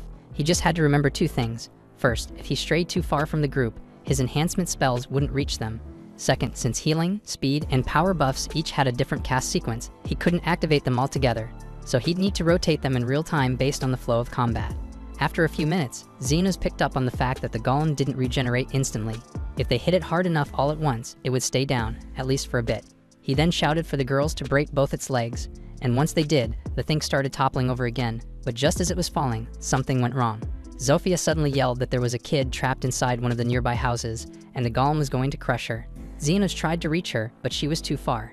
He couldn't throw a protection spell across that distance in time, so he sprinted toward her, hoping to pull her out, but he didn't make it, and the girl should have been dead. But then somehow, the golem stopped itself mid-fall and avoided hitting her. That wasn't normal, because golems weren't built to care, and according to Carmilla, they didn't have the cognitive ability to protect people, so something was clearly off about this one. Xenos scanned the construct, and there it was. Aston was trapped inside. The guide was genuinely caught off guard by how fast Xenos put the pieces together. Still, he didn't care, because Xenos knowing wouldn't change a damn thing. The mana crystal he used was flawed. It couldn't make a standard golem on its own, so he used a human as the core instead, and Aston had been the perfect lab rat. The guide lured him in, planted the crystal in his chest, and used him to generate a functioning golem core, and from that point on, Aston and the golem became permanently fused. Now the guide was watching closely, curious to see how Xenos would react. After saving all those lives, would he really be able to kill someone? Xenos took a long breath, then calmly told the others to clear the battlefield. The girls hesitated because they didn't understand why Xenos wanted them to back off when they were seconds away from finishing the fight. But now that Xenos knew what was truly happening, he realized this wasn't something they could handle together, and it was something only he could face. Although they didn't grasp the full situation, they trusted Xenos' judgment, and without question, they withdrew from the field, giving him the space he needed. Once the others had cleared the area, Xenos faced Aston and said it was time to end this, once and for all. Their whole connection started when Aston picked him up out of the slums, but even back then, it was all self-serving. Still, the moment he saved that little girl, something shifted. Xenos remembered what Guile had once told him. Aston's obsession with wealth and power stemmed from a tragic past. When Aston was a kid, his little sister died because he didn't have enough coins to pay a healer, and since then, he'd been chasing money and control like a man possessed. That girl must have reminded him of his sister, which is probably why he instinctively intervened. It doesn't make up for all the crap Aston's pulled, but it makes Xenos wonder maybe there's still a sliver of humanity buried in there somewhere.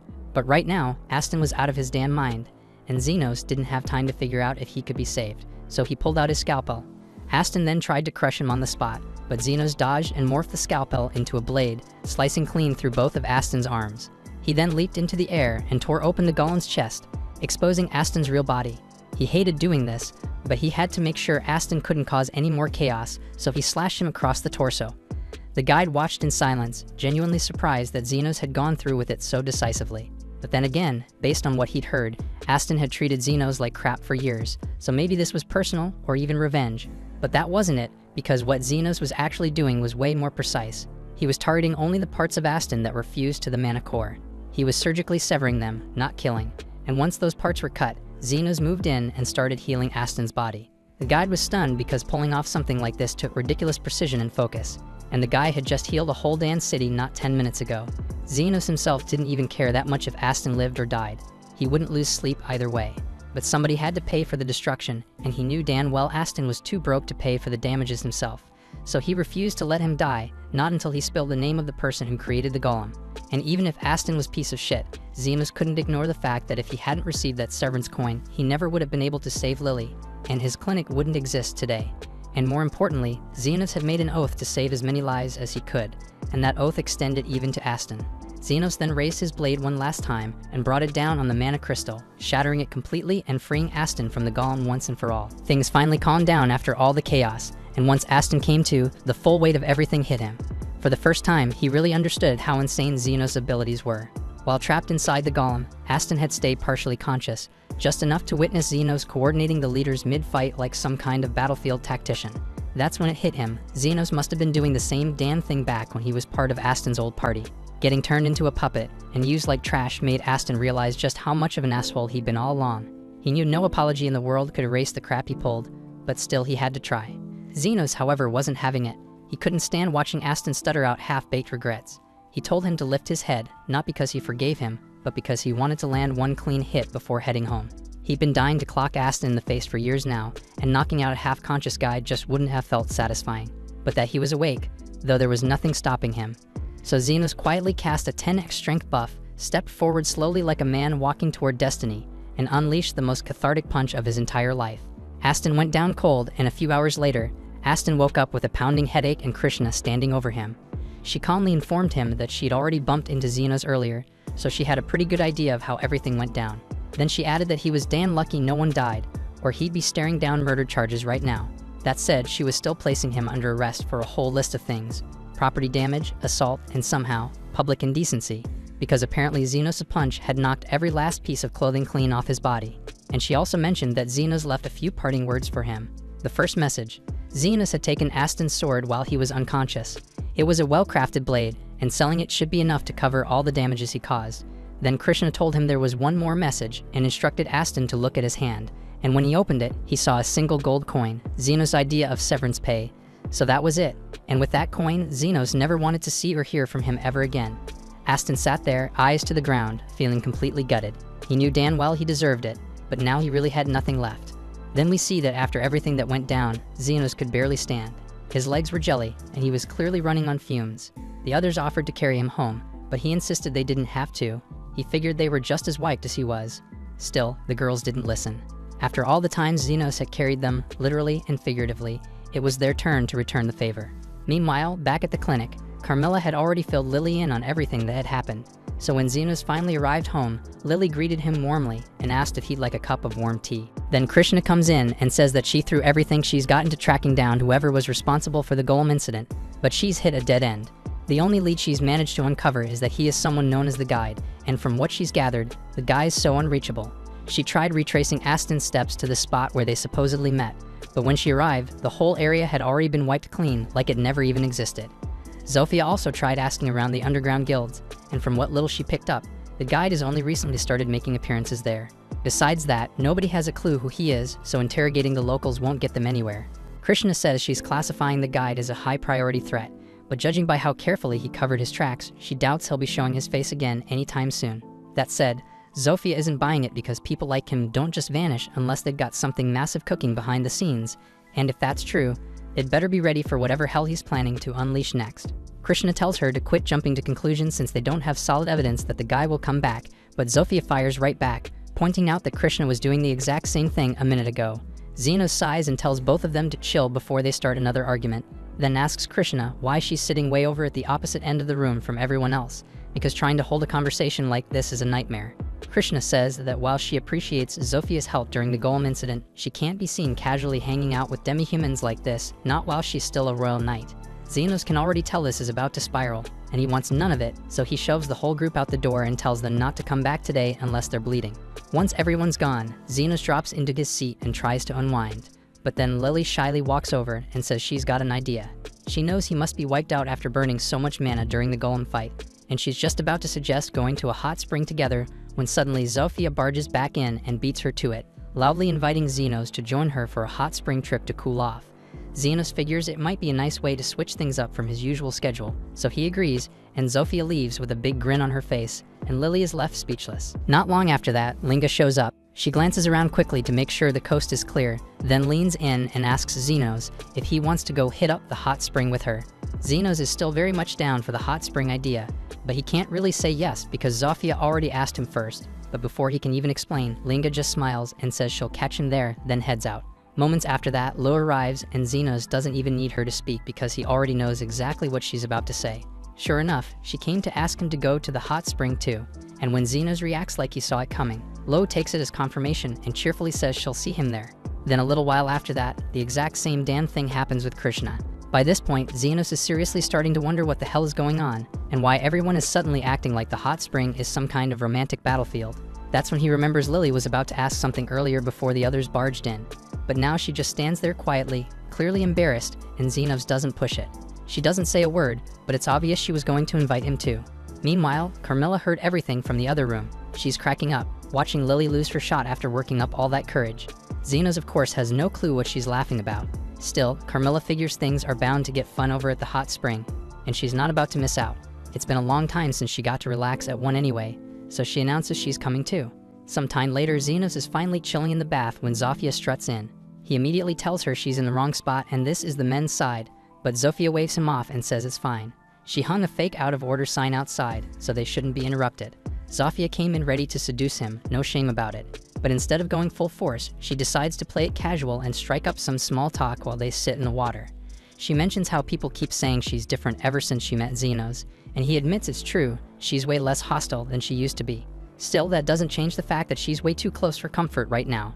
Zofia was hoping to catch him off guard and slide right into his arms, but Xenos notices, so she gets impatient and tries to wriggle her way in. Just then, Linga barges in and calls her out for jumping the line, accusing her of sneaking in just to get alone time with Xenos. But let's be real, Linga's here for the same thing.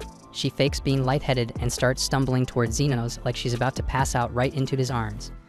But Zofia isn't having it and grabs Linga mid-fall, and the two immediately start grappling like a pair of jealous cats. Right in the middle of that chaos, Lu suddenly rises out of the water like some kind of battle spirit and demands to be part of whatever madness is going on. Xenos stares at her and asks what the hell she's doing here, and more importantly, why she's not wearing a towel. Lu casually replies that she's been lurking under the water this whole time, just waiting for the perfect chance to be alone with him, and as for the lack of clothes, she figured she'd give Xenos a full display of her athletic figure and asks him straight up what he thinks. Xenos squints, but the light behind her makes it impossible to see much. Not that it matters because the entire situation is insane. He just sits there, silently praying that they'll burn off all their energy fighting and leave him in peace. But then of course, Krishna storms in next, furious and yelling at everyone for turning the men's bath into a circus. The others immediately clap back, pointing out that Krishna has no room to talk when she clearly showed up for the same reason. Krishna insists that's not the point, but now all four of them are arguing and fighting over Xenos, and his patience is shot. He finally snaps and shouts for all of them to get lost and head back to the women's bath. It's so loud that Yumin hears him from the other side. She's soaking in the women's bath and can't believe how bold some girls are sneaking into the guy's side like that. But all she can do is hope their drama doesn't mess up her vacation. A minute later, the girls come trudging back into the women's bath, all bummed out that Xenos turned them down, but surprisingly they're not mad at each other.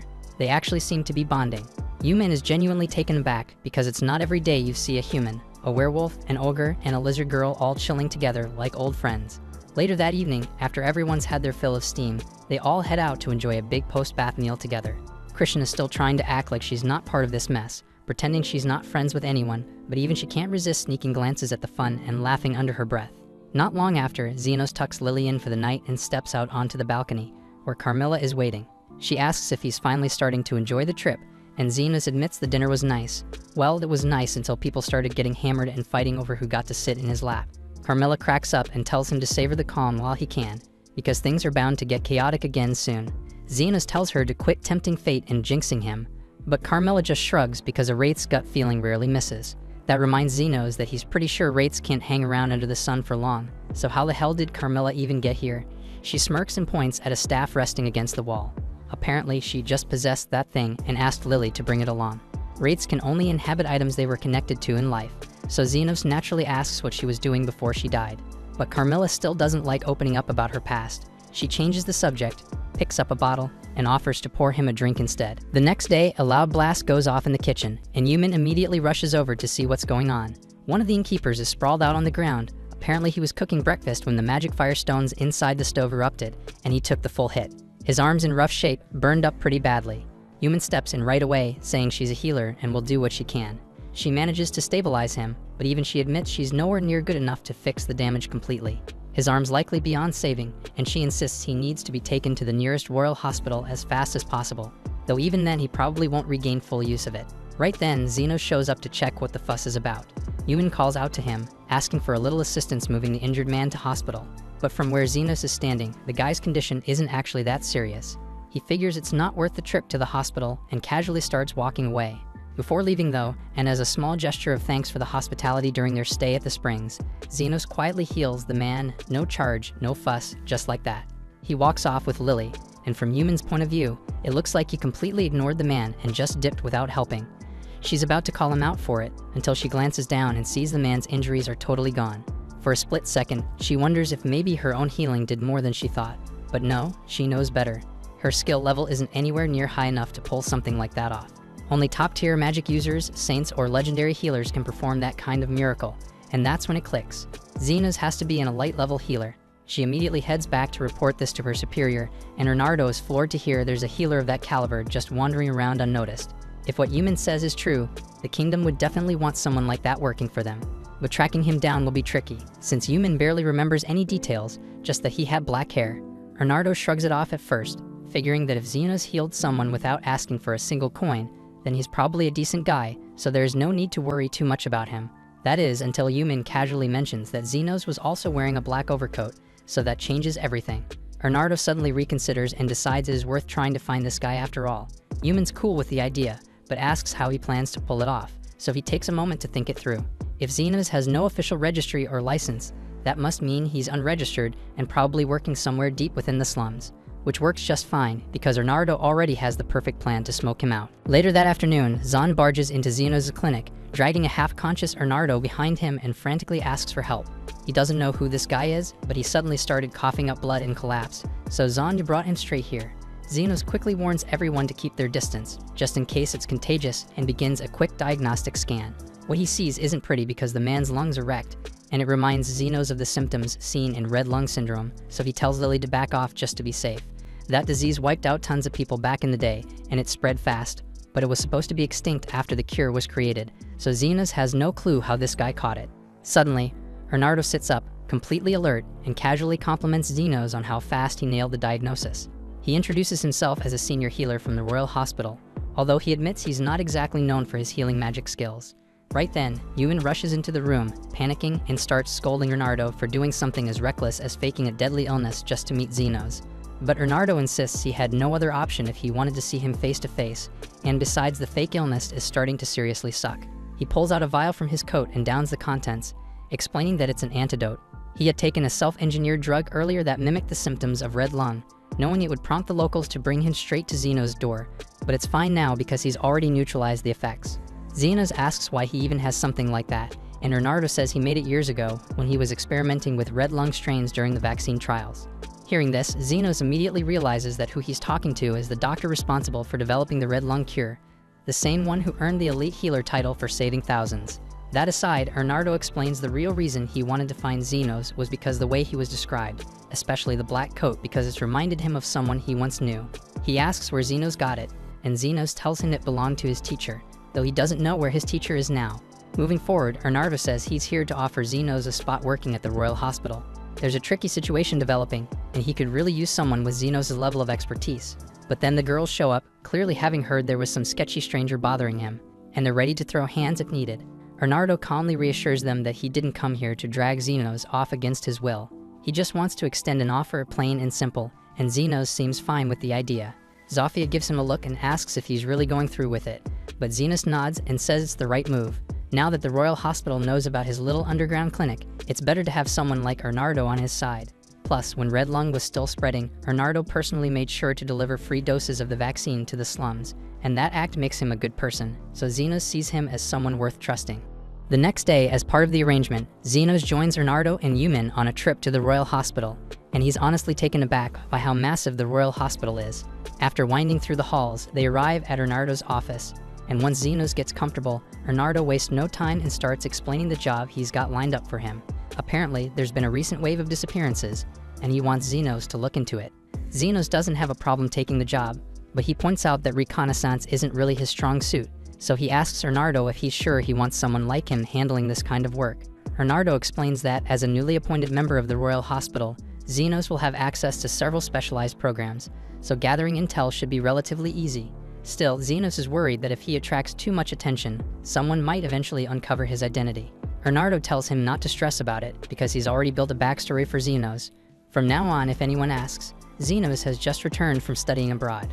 Xenos isn't totally convinced that will fly, especially with other skilled healers around, but Bernardo says as long as he's vouching for him, no one's going to dig any deeper.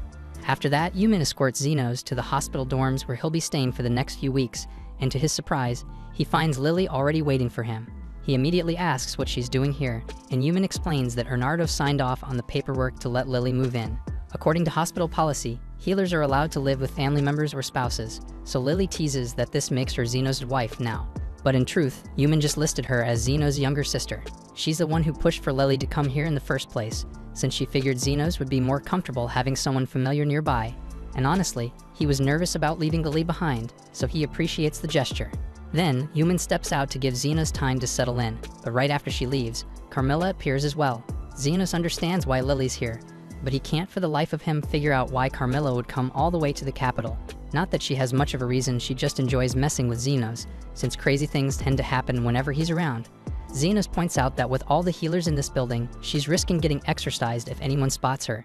But Carmilla doesn't seem even a little concerned because aside from Xenos, there really aren't many healers here powerful enough to exorcise her anyway. A little later, Xenos is sitting in the cafeteria with Yumin, and she asks how he's settling into the new place so far. Xenos says it's not too bad, but things are about to get hectic, and he still has no clue how to go about getting an official healing license.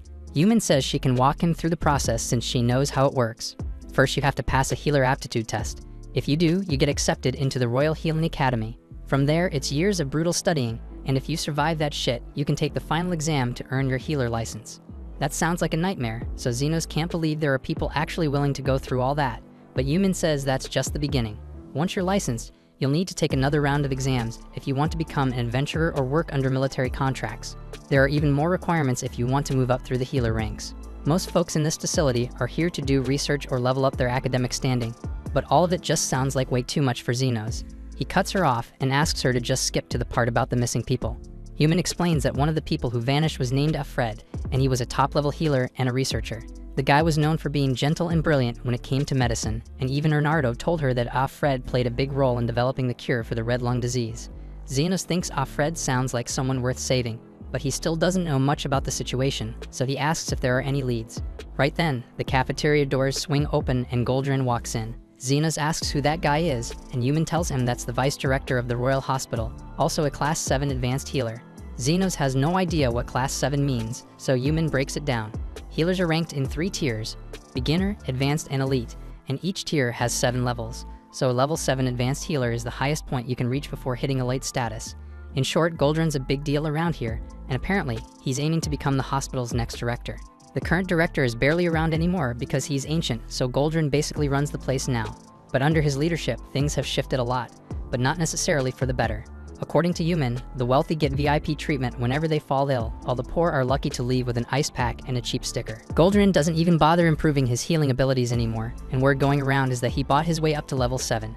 Xenos has a pretty solid grasp of what kind of guy Goldrin is, and honestly, he'd prefer to stay far away from him. But dodging him isn't really an option, since Yuman believes Goldrin might actually be involved in Alfred's disappearance. Goldrin's known for pulling in every skilled healer he can find to boost his image, and Alfred was one of those standout talents. Xenos asks if Goldrin has ever made a public statement about Alfred vanishing, but apparently he denied having anything to do with it. Xenos gets what needs to be done, but the question is, how the hell is he supposed to get close to someone that high up the ladder? But Yuman says not to stress about it. If Xenos shows off his insane healing skills during one of the hospital's programs, then Goldrin's bound to notice him sooner or later. Xenos knows he's good, but he's never actually gone head-to-head with other healers before, so he has no idea how he stacks up, but he's willing to give it a shot. Right then, one of Yuman's colleagues called Crescent strolls over and asks why she's hiding out in the corner without him. Yuman tells him she's allowed to eat wherever she wants, but Crescent takes it the wrong way and assumes she's just teasing him. Then he notices Xenos and realizes he's the guy backed by an elite healer, which makes him jealous, but instead of starting something, he just throws a passive-aggressive jab, telling Xenos not to embarrass his sponsor and walks off. Xenos turns to Yuman, asking what that was about. She explains that Crescent is a classmate of hers and used to be decent, but ever since Goldrin scouted him, his ego's been out of control. Xenos then thinks back to his early days. Back when he was still a kid, he found a corpse in an alley and started practicing his magic on it, hoping to bring it back. But just as he was about to raise the dead, his soon-to-be teacher smacked him across the head. The guy told him not to waste his talent on corpses and to learn how to help the living instead, and that was the day his life shifted. The man took Xenos in and started teaching him healing magic, alongside another student named Veritra. In just 1 year, both of them were already skilled enough to treat serious wounds. But even then, their teacher warned them, healing a few cuts and bruises is just beginner-level work. You're still a third-rate healer until you learn what healing really means. Back in the present, Xenos is sitting in on his very first lecture at the academy, and the topic for the day just so happens to be undead creatures. As the professor dives into the lesson, Xenos is kind of impressed, not because he's learning anything new, since he picked all this up back during his adventuring days, but the way the material is being broken down makes it easy even for someone without field experience to follow. The instructor then opens the floor for questions, and one of the students raises a hand to ask about wraiths. Unfortunately, the professor doesn't have much to offer on the topic. All he really says is that wraiths sit at the top of the undead hierarchy. Encounters with them are rare, and in most cases, they end with the entire adventurer party getting wiped out. His advice is to run, especially if the wraith is capable of speech. That level of intellect usually means you're dealing with something terrifyingly strong. Xenos is kind of thrown off by that, considering he literally has a talking wraith living at home with Lily. He never realized Carmilla was that dangerous, but yeah, he's not about to say anything and cause a panic. The professor then asks if anyone's actually gone up against the undead before. The first to jump up is of course Crescent. He introduces himself with way too much flair and brags about how he used to be an adventurer and has taken out about 30 ghosts. That gets the class excited, so they all start clapping and hyping him up, which just feeds his ego. Then he notices Xenos isn't clapping and decides to target him, asking how many ghosts he's exorcised. Xenos could easily take on 50 in one go if he really pushed himself, but he doesn't want to draw attention, so he casually says he's handled 30 before. Crescent immediately calls BS, but Xenos holds his ground, clarifying that yeah, he's fought 30 ghosts at once, and the room goes dead silent. The others are in shock, trying to process what he just said. Someone asks him how the hell that's even possible, and Xenos explains that he once wandered into a haunted labyrinth and got swarmed, so he just spammed healing spells until everything was wiped out. That's when the class realizes he's talking about the Garmenton Labyrinth, a place so dangerous that even gold-class adventurers usually avoid it, so the room goes nuts. Everyone's seriously impressed, except for Crescent, who just sulks in disbelief, still convinced Xenos is lying because there's no way he got off stage like that. The focus of the next lecture is on magic circles, and Crescent deliberately picks the seat right next to Xenos, determined to prove he's better. Xenos never really cared much for magic circles and always thought they were kind of pointless, but he still has to sit through the class. The professor draws one on the board and then asks if anyone wants to volunteer and recreate it in front of everyone. Crescent shoots his hand up and walks confidently to the front, clearly trying to show off. He draws a perfect magic circle for a basic healing spell, and the professor praises his precision. Then Crescent grins and tells the professor that Xenos would also like to give it a shot. Xenos never planned to participate, but now he's been dragged into it. Like he said before, magic circles were never something he paid much attention to, but he does remember one weird circle his master showed him years ago, so he walks up and draws it. Crescent starts laughing because the circle looks nothing like what's in the textbooks, but when the professor sees it, he stops cold, completely stunned. What Xenos drew isn't just basic healing, it resembles a regeneration circle, but it's different. Xenos confirms that it is a regen-type circle, but it's an odd one. If someone's missing several fingers, this spell will randomly grow one back. It's overly complex and burns through a ton of mana, way more than most healers could ever handle.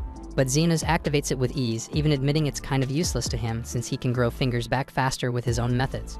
The professor quickly realizes Xenos isn't just talented, he's on another level. He immediately invites him to join his research group, but Xenos respectfully declines. Meanwhile, Crescent is sitting there seething from all the attention Xenos just stole from him. Later that same day, word about this gifted student reaches Goldran. Supposedly, he's strong enough to wipe out 30 ghosts in one go, but Goldran doesn't have time for rumors. Then another staff member rushes in with news that several undead have been spotted around the cemetery. That gives Goldran an idea. He'll send Xenos to deal with it, and if the kid really is that good, then maybe he'll consider bringing him in. That night, Xenos is sent out with a squad of students for an exorcism mission, Crescent included. Crescent takes charge, leading the others in, but they end up surrounded fast, and Crescent starts to lose it. Just as things are about to go sideways, Xenos casts a powerful healing spell and wipes out every ghost in an instant. Xenos tells everyone they did a solid job dragging the ghosts out so he could finish them off. But before he even wraps up his sentence, Crescent cuts in and claims credit for the powerful heal spell. The rest of the students are clueless about what really happened, so they believe him when he says he's the one who saved the day. He even tells them to go brag to their professors about how amazing he is. Then he strolls over to Xenos and flat out says he's never going to acknowledge his skills. Xenos honestly couldn't care less about Crescent's desperate need for attention, but if Crescent really wants to be the hero, he shouldn't leave just yet because the real threat hasn't even shown up. Crescent has no idea what the hell Xenos is talking about, but a few seconds later, the ground tears open and a massive zombie king climbs out. The students are in disbelief that something this dangerous actually appeared, but they're still not too worried. After all, they figure Crescent will handle it, and he's going to be doing it alone because there's no way any of them are going near that damn thing. Human and Xenos could step in, but they'd rather not get in Crescent's spotlight, so they decide to just sit back and see how things play out. To give him some credit, Crescent does make an attempt. He tries blasting the zombie king with his strongest heal, but it barely makes a dent. There's no way he can win this fight, but his pride won't let him back down, so he just keeps running in circles trying not to get flattened. While all this chaos is happening, Human tells Xenos that powerful undead tend to draw in weaker ones, so chances are the ghosts from earlier were just following the zombie king's lead. But Xenos feels like there's something more going on here. Anyway, Crescent is getting smacked around pretty hard now, and Xenos thinks it's time to jump in. But Human stops him for a moment. She still cares about Crescent, but she wants him to learn a hard lesson first. Crescent's been holding his own by spamming heal spells every time he slams into a wall, but eventually the zombie catches him. And just when it's about to eat him, Xenos steps in. He gets ready to use one of his best spells, and when it's charged, he fires off Mega Heal. A blinding light floods the battlefield, and a surge of pure healing energy scorches the decaying monster down to nothing. And now that the zombie king is reduced to dust, the job is finally done. But Human's earlier comment about undead being drawn to stronger undead starts eating at Xenos, and it doesn't take long before he figures out that Carmilla is the real reason those ghosts and that zombie showed up here in the first place. Sometime later, Xenos returns home and casually asks Carmilla if she has any idea what's behind the sudden rise in undead sightings nearby. But honestly, she's completely clueless and had no idea she was drawing in that kind of trouble. Looking a little uneasy, she glances at him and asks if he's thinking about throwing her out because of it. Xenos pauses, weighing the situation. Given how her presence seems to influence the surroundings, he figures it might be smarter and safer to let her near him. Carmilla's face goes bright red hearing that because no one's ever said they wanted her around in her entire undead existence. So she promises to stick by Xenos' side from now on, but she makes it very clear she's still gonna mess with him whenever she gets the chance. The following day, Crescent checks in with his supervisor, who's eager to give him props for how he handled the recent exorcism. Word is, Crescent took out all those monsters with one massive spell, but Crescent knows that wasn't him, and Xenos who did everything. The supervisor even says that since Xenos didn't stand out, it means the rumors must be exaggerated, so he won't be getting into Goldrin's group after all. Crescent could have kept quiet and walked away with all the glory, but the guilt's eating him alive, so he finally speaks up and tells the truth. Xenos was the one who took out the undead and the zombie king, and he saw it with his own eyes. After that, he leaves the office feeling like crap because his reputation probably took a serious dive for admitting he lied. But Xenos saved his ass, and now that he's come clean, Crescent's confident Xenos will get into the research lab. So as far as he's concerned, that makes them even. Later on, Bernardo swings by with a smile and tells Xenos that Goldrin's research team has officially reached out, and they want to meet with him. Xenos is glad to hear it, but he's also a little shocked, since he figured Crescent would have taken credit for everything. Still, it means he's cleared the first hurdle in getting close to Goldrin, which is a big step. Bernardo tells him not to celebrate yet because there's still an interview with the professor, and that's going to be a whole other challenge. Xenos doesn't get why there are so many hoops to jump through just to join a research faction, but Bernardo explains that Goldrin's got a lot of influence, and he's picky about who he brings in. Xenos then asks why Goldrin has that much pull to begin with. If he's just another advanced healer, shouldn't someone like Bernardo, who's ranked even higher, be the one with more clout? Bernardo laughs and says titles don't always mean much when it comes to real power, especially in his case, since he earned his rank from breakthroughs in drug research, not political strength. Xenos doesn't really get the political side of things, but he says he's heading out to answer Goldrin's summons, and the others wish him luck. He finally shows up to the meeting room, and after Goldrin gives a quick intro, the very first thing he asks is what Xenos brings to the table. Xenos just replies that he's a healer, so he heals people, but Goldrin's not impressed. He says that answer's too basic, and any average healer can patch people up, but someone like Xenos should be aiming way higher. He points out that healers carry serious weight in this country, and honestly, the whole nation probably wouldn't exist without them.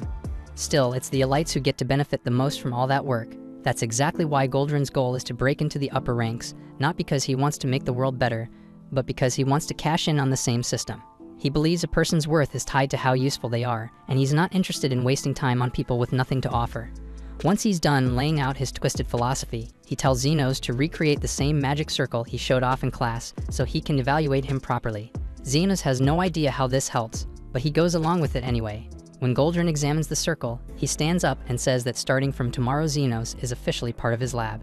The next morning, Xenos is walking through the halls when Goldrin's research group marches past him in a line. He spots Crescent at the back, and Crescent waves him over, telling him to hurry up and join the line. With a grin, Crescent welcomes him to the group, but reminds him that since he got in first, Xenos better show some respect to his seniors. After all, the only reason Xenos made it in is because he put in the good word. Xenos asks why he even bothered telling the truth back then, since keeping quiet would protected his rep. Crescent admits it was partly guilt, but also because he figured riding Xenos' wave might work out in his favor. Xenos respects the honesty at least, but right now, he's wondering what's up with this weird line. Crescent explains that it's part of Goldrin's usual routine, his daily patient rounds. Xenos asks if they really need a whole squad just to check on one person, but it's more about appearances. Goldrin only visits VIPs with influence, so showing up with a crowd makes a statement. Xenos didn't join for this though because he's only here to dig into Goldrin's secrets, and he can't do that from the back of the pack, so without saying a word, he starts heading straight for the front. The patient tells Goldrin that his foot has been killing him since yesterday, so Goldrin takes a quick look and sees it's just a basic sprain. He says he'll only need 3 assistants for this one. Xenos doesn't know what that means at first, but then watches Goldrin cast a spell and pull energy straight out of 3 of the students standing nearby. He funnels that energy into the man's foot to heal it, and while it works, the students used in the process are clearly affected. Xenos quickly heads back to Crescent and asks what kind of spell Goldrin just used. Crescent explains that Goldrin's specialty is a type of magic called health transfer. It lets you shift life force from one person into another, which makes it possible to heal big injuries even if the caster isn't that strong. So if someone's hurt, you can basically donate vitality from other people to speed up their recovery. For more severe wounds, the spell needs a lot more life energy, so they usually spread the cost out among multiple people, and the usual downside is just a bit of fatigue. Xenos finds that pretty fascinating, and it definitely explains why Goldrin surrounds himself with so many healers. But Crescent tells him that's not the full story. There's word going around that Director Shalbard might be stepping down soon, and Goldrin is already trying to lock in votes for the next leadership race. Xenos thanks him for the info, and while they're talking, he decides to ask if Crescent's ever heard of a guy named Fred. Crescent nods and says he knows the guy, but he never really liked him. Fred got invited to one of Goldrin's fancy dinner parties and then just vanished. Xenos asks what kind of party that even is, and Crescent says Goldrin throws these exclusive dinners for his top-tier subordinates, and it's a big deal to get invited. But after that night, no one's seen or heard from Alfred again. Xenos later fills Bernardo in on everything, thinking this might be enough. But Bernardo tells him they're not even close. What they have confirms Goldran was probably tied to Alfred's disappearance. But it's nowhere near enough to prove it. He needs Xenos to climb higher, earn Goldran's trust, and get invited to one of those dinner parties. If he can pull it off, Bernardo even promises to pay him more. Xenos agrees to keep digging, even though he was hoping to head home. But on one condition: once this whole thing is done, Bernardo has to come clean about everything he knows about Xenos' old master, whatever the result is. At the same time, over in the slums, Linga is busy messing with the lock on Xenos' clinic door, and after a bit of effort, she finally gets it open. She came by to tidy the place up for him while he's away. But hey, if she ends up sniffing a few of his belongings while she's here, that's her business. Just as she's starting to look around, she picks up on someone else's presence, so she gets ready to throw hands, but it turns out to be Zofia. They both demand to know what the other is doing here, but Linga quickly catches sight of the mop Zofia is holding, so clearly they had the same plan in mind. A few minutes later, Lo straight up busts the damn door down again because she also showed up with cleaning on her mind. Zofia and Linga kind of figured she'd turn up eventually, though they really wish she didn't have to destroy the door in the process because it's just more work for them now. The following morning in the capital, Xenos catches up with Crescent, who tells him he's just scored the huge honor of babysitting Goldran's precious dog. In truth, Crescent is just dumping his pet-sitting job onto Xenos, but Xenos can't help but question if Crescent is actually doing any real research at all. Crescent explains that Goldran's busy holding a private meeting with the 7 top noble houses he's been buttering up, which is why they're stuck watching his dog. Crescent doesn't really mind though, because he figures this is all just part of working his way into Goldran's inner circle. Xenos asks if he's seriously gunning for a promotion, and Crescent says that's the whole point. Once he climbs high enough, he'll be living the high life with all the luxuries that come with it. Xenos seems thrown off, since he figured most healers got into the field because they actually wanted to help people. In a perfect world that'd be true, but Crescent tells him things don't work like that. He admits that there was a time when he dreamed of curing the sick and saving lives, but his healing magic has limits, and it can't fix everything. And since he can't save everyone, he'd rather use his skills to secure money and women and comfort for himself. In other words, living every man's dream. Right then, a guy named Bond strolls over and asks Crescent if he's stuck on dog duty for Goldran again. Crescent brushes it off, saying he's just doing what he's gotta do, but Bonds doesn't buy it. He tells him it's gonna take way more than brown-nosing Goldran if he actually wants to move up in life. After tossing that bit of wisdom, he walks off, and Xenos turns to ask who the hell that was. Crescent says Bonds is Goldran's first secretary, though Xenos finds it hard to believe someone that reckless could even hold a position like that. Crescent gets the reaction, but apparently, Bonds landed the position thanks to being an old buddy of Goldran's, so now he just coasts by without doing much of anything. Right on cue, Bonds suddenly yells out Crescent's name, probably because he overheard him talking smack, and without warning, he hurls a bottle straight at him.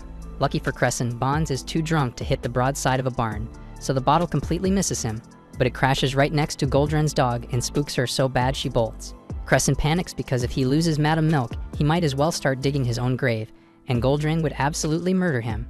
He dashes after her, but the moment Milk rushes into the road, a carriage flies by, and bam, she gets hit. Crescent rushes over and immediately tries to heal her. He throws a high-tier healing spell at her injuries, but even after all that, Milk is still squashed like a meat pie. Xenos checks her out and tells him not to panic because he stopped the bleeding, so she'll live. But Crescent is losing it because that's not enough.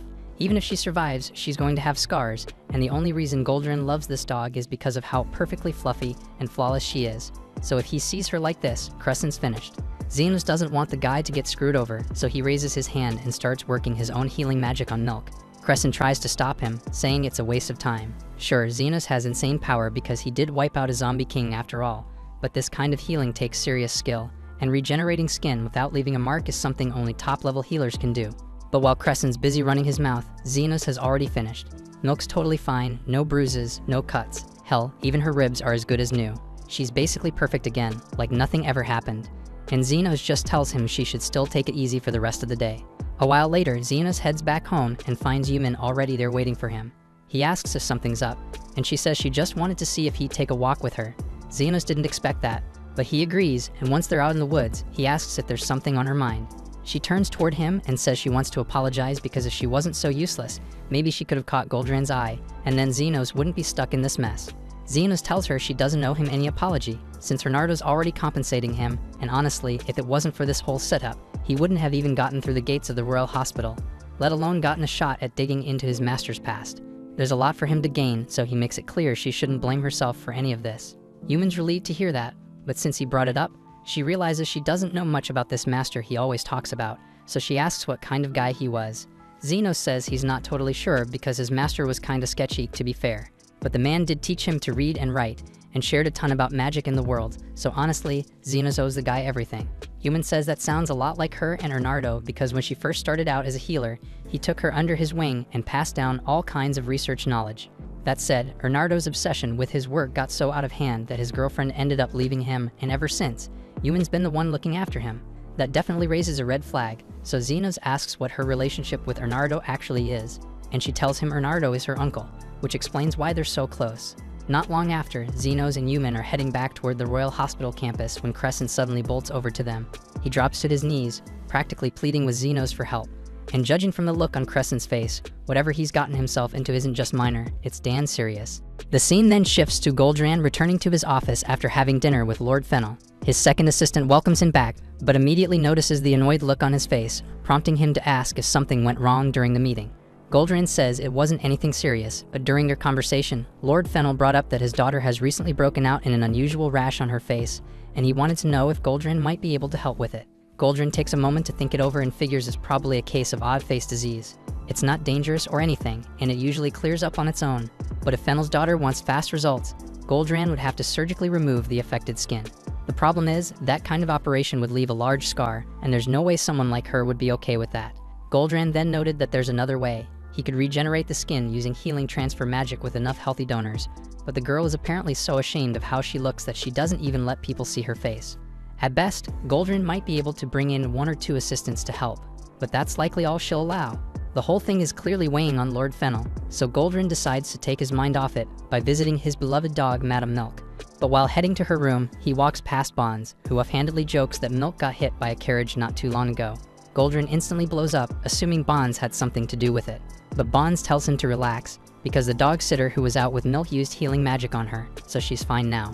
Still skeptical, Goldran lets it slide for the moment and rushes to check on Milk himself. And to his shock, Milk actually is okay. She seems a bit tired but has no visible injuries or even a scratch on her, and that makes Goldran stunned because he didn't expect someone to heal wounds so thoroughly that not even a scar remains. And since he left Crescent in charge of watching over Milk, he assumes Crescent must be the one responsible for this flawless healing job. Which brings us back to Crescent's crisis. Goldran has tasked him with healing Lord Fennel's daughter, but Crescent knows he's not up to the job. He explains to Xenos that she's come down with a case of odd face, but Xenos doesn't think it's a big deal since the condition isn't dangerous, and clears up naturally over time. Crescent agrees, but points out that Fennel's daughter is refusing to show her face at public gatherings while it looks like this, so something has to be done fast. Xenos wonders why they don't just slice out the infected area, but Crescent explains the infection runs too deep, so cutting it out would leave a massive scar across her face. And if he's the one responsible for disfiguring the daughter of one of the 7 most influential nobles, he's finished. Human then questions why Goldran would even dump this level of responsibility on Crescent in the first place. Crescent says it's because Goldran heard about the situation with Madame Milk and thinks Crescent is the one who performed the healing. Human tells him to just come clean and admit it was actually Xenos who healed her, but Crescent is terrified that if Goldran finds out he took credit for Xenos' work again, he'll be kicked out without hesitation. That's why he's begging Xenos to help him pull this off without fail. Right then, Lily arrives with some tea for the group and introduces herself as Xenos' younger sister. Crescent is totally taken aback because he had no idea Xenos had such an adorable little sister. Lily happily accepts the compliment but quickly adds that she already belongs to Xenos, so no matter how sweet Crescent is, she's off limits.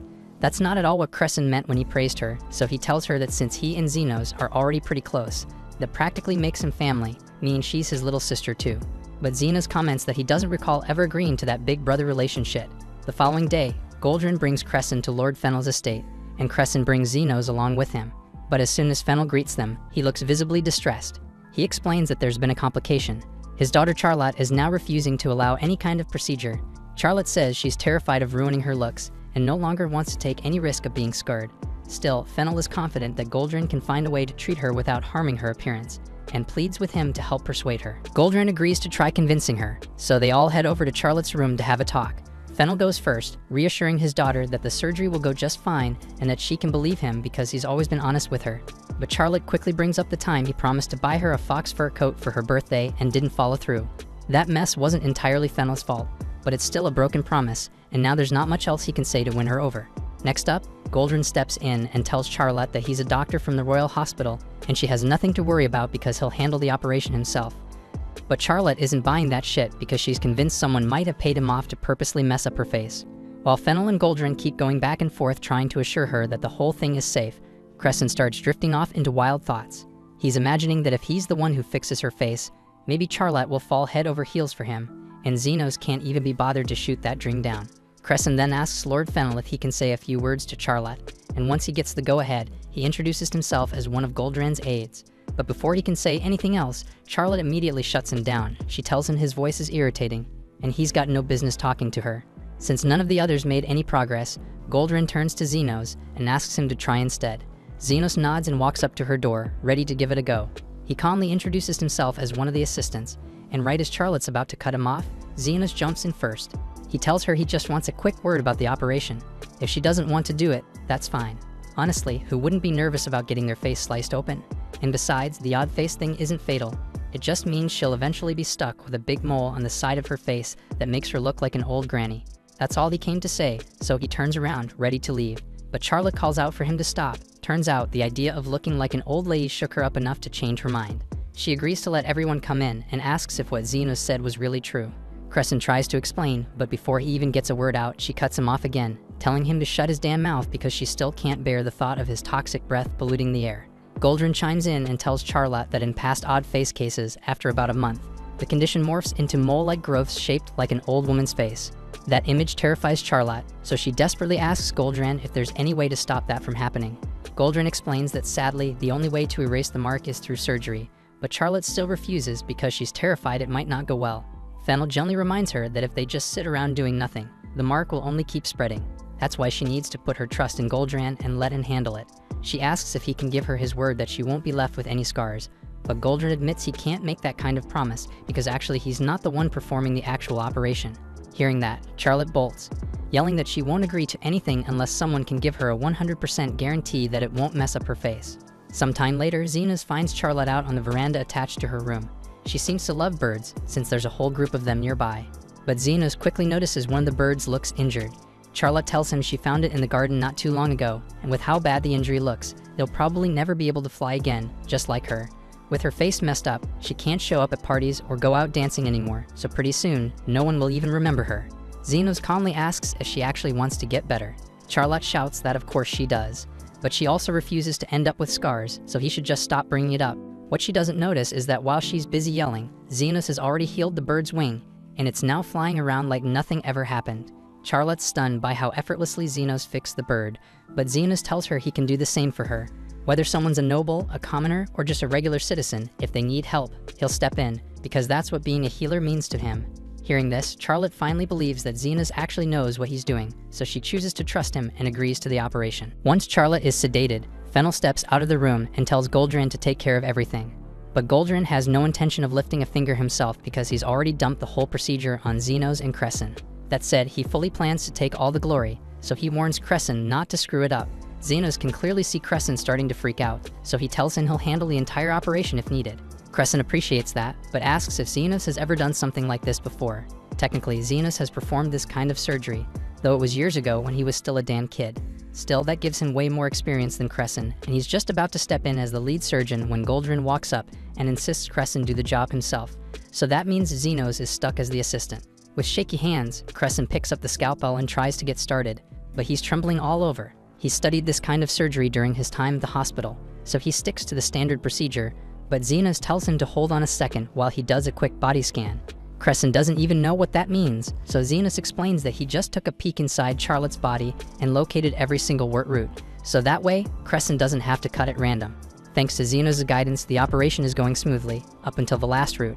That's when Crescent spots something terrible. The final root is entwined around Charlotte's facial nerve. Cutting it would mean slicing into the nerve, which would permanently change her face. Nerve repair is incredibly complex, so Crescent suggests they stop and transfer Charlotte to the Royal Hospital where she can be treated properly. But Goldrin couldn't care less about damn proper care because all he cares about is his reputation. He swore to Fennel that he'd remove Charlotte's odd face marks, but doing that now would mean damaging her nerves and leaving her face disfigured. A decent doctor would have respected Crescent's warning and chosen the safer route. But Goldrin's a selfish coward, so he grabs Crescent's hand and forces him to cut the final root, nerve, and all. Then he starts shouting, pretending that Crescent did it of his own accord, while Crescent stands there, stunned and speechless like a little mouse. Fennel bursts nears the room the moment he hears Goldran shouting, only for Goldran to immediately start blaming Crescent, loudly declaring that his useless assistant just sliced through Charlotte's facial nerves and left her permanently disfigured. A claim like that would absolutely destroy Crescent's future, and Goldran couldn't care less. But Xenos isn't about to let that slide, not after Charlotte personally asked for his help. So he steps up and tells Fennel not to listen to Goldran's nonsense, saying that a severed nerve is no big deal. Then, clearly fed up with just standing around, he shoves past Goldran, whips out his scalpel, and carefully removes the last root himself. Right after, he uses his magic to completely restore Charlotte's nerves like nothing ever happened. A few hours later, Charlotte wakes up in bed with her father at her side.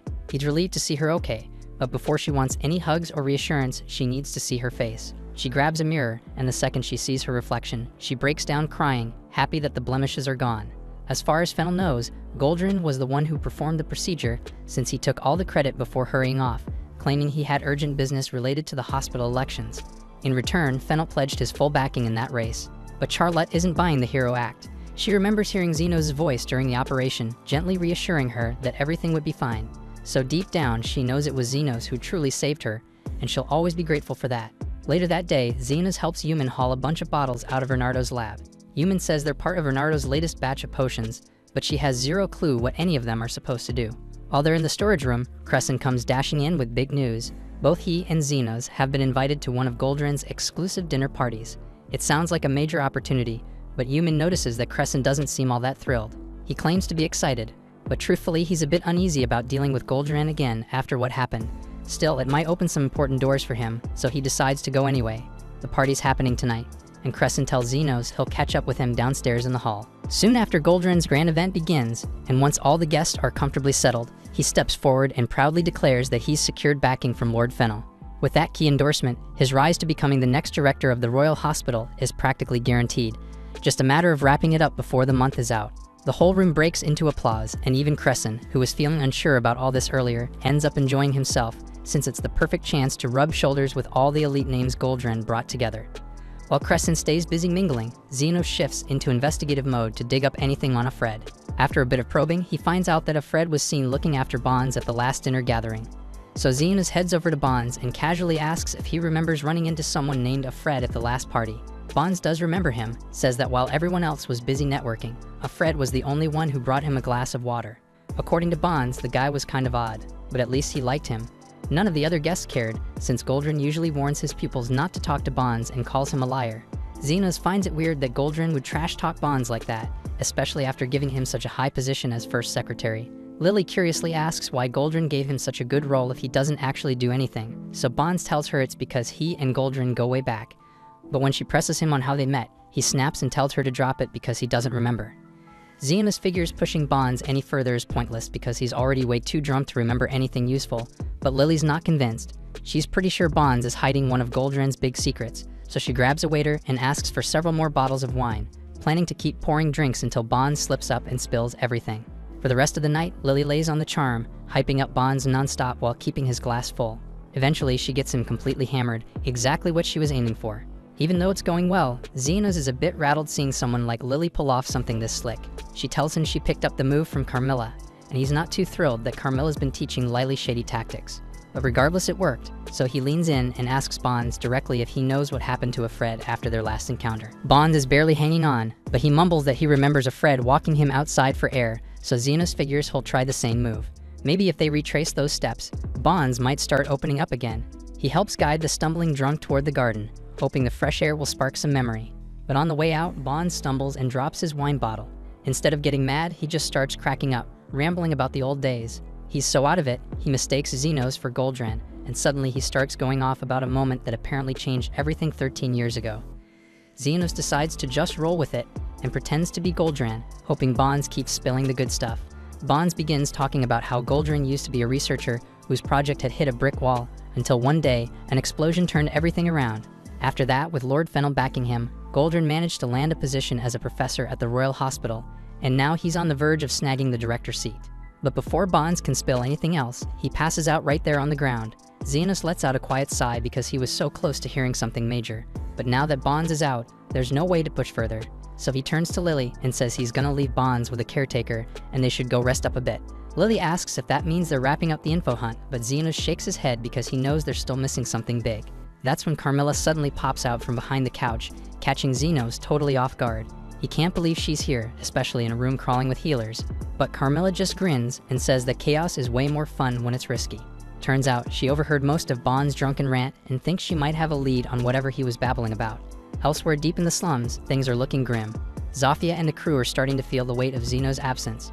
Usually, they'd be bickering about who gets the privilege to be here, but with Zeno's gone, there's no point in fighting. It's just a waiting game now. Suddenly, one of Zofia's men bursts in, clearly freaked out because something horrible just happened. Apparently, Zond and a few others were helping out on a construction job when a support beam came crashing down and impaled Zond straight through the stomach. The guy giving the report is drenched in blood, and Zofia doesn't need to ask how bad it is because she can already tell. And with Xenos still missing, waiting for him to show up isn't an option, so if they want Zond to live, they've got to act fast. Linga says they should rush Zond over to Xenos immediately. But Zofia remembers that Xenos is currently undercover at the Royal Hospital, and showing up there could blow his whole cover. Still, both Linga and Lo argue that if Xenos came back and found out someone died while he was gone, that would hit him harder than any blown mission. At the same time at the Royal Hospital, Carmilla shares a little gossip she picked up while snooping around campus. Supposedly, there was a massive explosion 13 years ago, and Lord Fennel got caught right in the middle of it. But somehow, despite how destructive it was, Fennel walked away without a scratch. And from that day on, he's been loyal to Goldran. When a powerful noble suddenly owes their life to a healer after a disaster, most people assume that healer saved their life. But based on how bad that explosion supposedly was, Fennel should have needed a complete rebuild from head to toe. Xenos then points out that full-body healing is doable as long as the person's heart is still ticking. But while he might be capable of pulling that off, there's no shot Goldran had the skills to do it. So Lily thinks someone else had to be the real savior. She believes another healer must have stepped in and patched up Fennel. But before Fennel woke up, that healer left the scene. Goldran probably jumped in, claimed all the credit, and used that moment to get Fennel in his pocket and boost his way through the hospital ranks. Lily also figures that Bonds must have witnessed everything and has been blackmailing Goldran with it. And when Offred was looking after Bonds at the last party, maybe Bonds let something slip. That might explain why Offred vanished, afraid Goldran would come after him. Just then, Crescent walks in, saying he's been hunting all over for Lily. He just finished chatting with some big-name guests and wanted to introduce her, thinking it'd be good networking. But Lily brushes him off, saying she couldn't care less about politics and would rather stick with Xenos. Still, since Crescent won't back off, she agrees to tag along for now. After Lily heads off, Carmilla leans in and asks Xenos if he's considered the other possibility behind the explosion. Sure, Lily's theory makes a lot of sense, but based on how Carmilla described the blast, there's no way Fennel was the only one caught in it. A whole crowd must have gotten hit, yet somehow the only survivor just so happened to be the exact noble Goldran needed on his side. Now toss in the fact that Goldran knows how to do life force transfers, and the pieces start clicking. Goldran likely drained all the wounded, funneling their energy into Fennel, which means he basically sacrificed a bunch of people just to save one. Technically, under this kingdom's law, that wouldn't even count as a major offense. Still, Xenos hates the idea of throwing away lives like that, and considering the details, it's possible Offred found out the truth and managed to stay off Goldran's radar. Carmilla asks what Xenos plans to do now that he knows all this, but he just says he's going to report everything to Bernardo and move on because it's not his job to pass judgment. Xenos gets up to return to the party, but as soon as he walks in, he notices the whole room focused on something outside. He asks Crescent what's going on, and Crescent says there's some commotion at the main entrance. When Xenos looks out, he spots Yumin standing at the gate. The guards have her blocked, telling her no one gets in without an official invite from Goldran. But Yumin insists it's urgent and she needs to speak with her friend now. Suddenly, Lo calls out Xenos' name from the crowd. Zofia quickly scolds her for blowing their cover, saying this is exactly what they were supposed to avoid. Lo apologizes, but Zon's condition is critical, and there's no time to play it safe anymore. When Goldran hears there are demi-humans outside, he flips out and demands that the guards remove them at once. But Linga knocks the guards down instantly, and Lo storms in with Zon slumped over her shoulder. She shouts for Xenos, saying it's an emergency, and as soon as people hear her say his name, murmurs start spreading, and everyone wants to know if Xenos really associates with demi-humans. Xenos tunes out the crowd and turns to Lu, asking what the hell's going on. She tells him Zong was seriously injured in a construction mishap. They rush to the hospital dorms looking for Xenos, but instead bumped into Yumin. And after laying everything out for her, she let them know that Xenos was actually here. Goldran storms over and demands to know what Xenos is doing associating with demi-humans. Xenos brushes him off and tells the others he's heading out to help. Goldran then questions if Xenos seriously plans on helping them, warning that doing so will cost him any shot at joining Goldran's inner circle. But Xenos couldn't care less about being part of some elite clique because his job is to heal whoever needs it. He then tells Crescent goodbye and turns to Lily, saying it's time to move. Without hesitation, he scoops her up and leaps over the railing straight to the ground floor. Crescent watches them disappear into the distance, baffled that Xenos would just toss away such a promising future. Goldrin steps up to Crescent and tells him not to get any stupid ideas. Now that Xenos has defied him, Goldrin vows to personally make sure he never gets to practice medicine in that hospital again. Crescent admits it was reckless, but even if staying in Goldrin's favor means power and influence, he can't forget how Xenos would treat anyone, whether it was a stray or a noble, without bias. And he knows damn well that Goldrin would sell out anyone if it meant climbing higher, but that's not who Crescent wants to be. So he makes up his mind, leaps over the railing, and follows after Xenos, hoping to help. But by the time he catches up, Xenos is already finished patching up Zond. So in the end, he didn't even need to throw his future away. Yumin calls him a dumbass for tossing it all for nothing, but also she heard what he said earlier, and those might have been the most honorable words she's ever heard from him. So yeah, he's still annoying, but she's proud to call him a friend. The following day, Xenos catches up with Bernardo and fills him in on everything he uncovered about Goldrin's shady past. Bernardo recalls a Fred once saying he was in some kind of accident as a kid. That must mean he was one of the survivors from back then, and if Goldrin was the one responsible for the blast in the first place, then a Fred could be planning to settle the score during Goldrin's upcoming promotion party. If that's the case, Bernardo decides he'll have to show up himself. But aside from that, he tells Xenos he's genuinely grateful for all the dirt he helped dig up, so his assignment is officially complete. Xenos asks if Bernardo really means it, but this was the deal from the beginning. Bernardo just needs a little time to sort out Xenos' exit paperwork, and once that's squared away, he'll tell him everything he knows about Xenos' old mentor. Until then, Yumin suggests they should throw a farewell party to send him off. That evening, they all gather in Xenos' room. Crescent is already wasted, sulking over the fact that Xenos is leaving. Yumin and Lily tease him for being such a mess, but it doesn't help. Xenos tries to lift his spirits by saying he's flexible enough to land on his feet wherever he goes. Crescent appreciates the kind words, but they do nothing for his mood.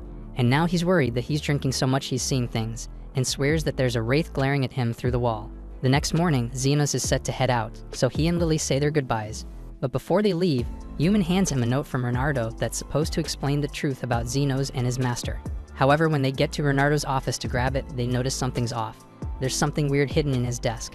And right then, somewhere else, Bernardo has already massacred everyone at Goldrin's big victory celebration. Mere minutes earlier, Goldrin had been basking in the glow of his rising fortune, savoring the thought of what life would be like once he officially took over as hospital director. That's when Lord Fennel appeared, wearing a pleasant smile as he congratulated Goldrin, saying it was about time he claimed the role he had long earned. Goldrin thanked him politely, but the moment stuck with him, dragging his mind back to the incident that kicked everything off 13 years ago. Back then, there was a huge explosion at a magic tools factory, and Goldrin was already on his way back to his hometown after years of research had led him nowhere. On the road, he saw a noble lying injured, and he figured healing the guy might pay off later. What he didn't realize was that the man lying there would turn out to be one of the 7 major nobles in the country. Even more unexpected, it was the first time Goldrin's health transfer magic actually worked, though it came at a cost. He pulled life force from the other dying victims of the explosion to save that one noble. Too bad for him, Bonds happened to capture a photo of the whole thing. To keep him quiet, Goldrin offered him the role of his first secretary, keeping him close to protect the secret. As that memory fades, Bernardo walks over with a bottle of wine in hand, offering his congratulations. Goldrin scoffs, asking if he's already here to start kissing up to the next hospital director. Bernardo doesn't care how he sees it, but Goldrin brings up Xenos, saying the kid had some promise once, but ended up a letdown. He recalls how he invited Xenos to one of his fancy dinner parties, but the boy ditched the event to go treat some demi-humans instead. According to Goldrin, anyone who's part of his faction can't go around prioritizing peasants because that sort of thing ruins your political standing. To him, not all lives hold the same value, plain and simple. Right after that, Fennel takes the floor and raises his glass for a toast in Goldrin's honor. He's about to share the story of how Goldrin saved him all those years ago, but Goldrin cuts him off, saying there's no need to dig into a sad past. Fennel just laughs it off, calling him humble for not bragging about his achievements, and tells him to go take the stage. Goldrin lifts his glass high, thinking this moment is the height of his career, and toasts to the bright future ahead. Meanwhile, Xenos and Yumin are searching through Bernardo's office when they stumble upon a photo. In it, they clearly see Goldrin stealing the life force of others to heal Fennel. Yumin immediately spots a young Fred in the picture, and now she's convinced that he's out for revenge. But what really stuns her is the sight of a woman in the photo, someone whose face leaves her completely shaken. Back at the party, Goldrin suddenly snaps awake after being knocked out cold. Blood's dripping from his mouth, and he's confused as hell, trying to figure out what's going on. That's when Bernardo casually walks over to him. Goldrin stands up, only to see all his guests lying unconscious, so Bernardo tells him that he spiked the wine with a special homemade toxin. He says everyone here has about an hour tops unless they get immediate treatment, But as for Goldran, he got a smaller dose, so he might last 2 hours if he's lucky. Goldran starts to panic, asking what the hell he's trying to do. Bernardo says he's just recreating the explosion from 13 years ago. Goldran's face twists in horror, asking how he even knows about that. Bernardo tells him it's all thanks to Xenos, who dug up the lead. He explains how he went to talk to Bonds, who wasn't gonna spill at first, but a little medicine and some alcohol made him spill every last shit detail. Bernardo even managed to get his hands on a photo. And that's when the color drains from Goldran's already pale face because he thought he burned every copy of that picture. Bernardo reminds him that back then, Goldran chose to save Fennel and left the rest to die, just because he thought their lives were worth less. Goldran tries to defend himself, saying they all would have died anyway, but Bernardo reveals that Alfred survived the blast.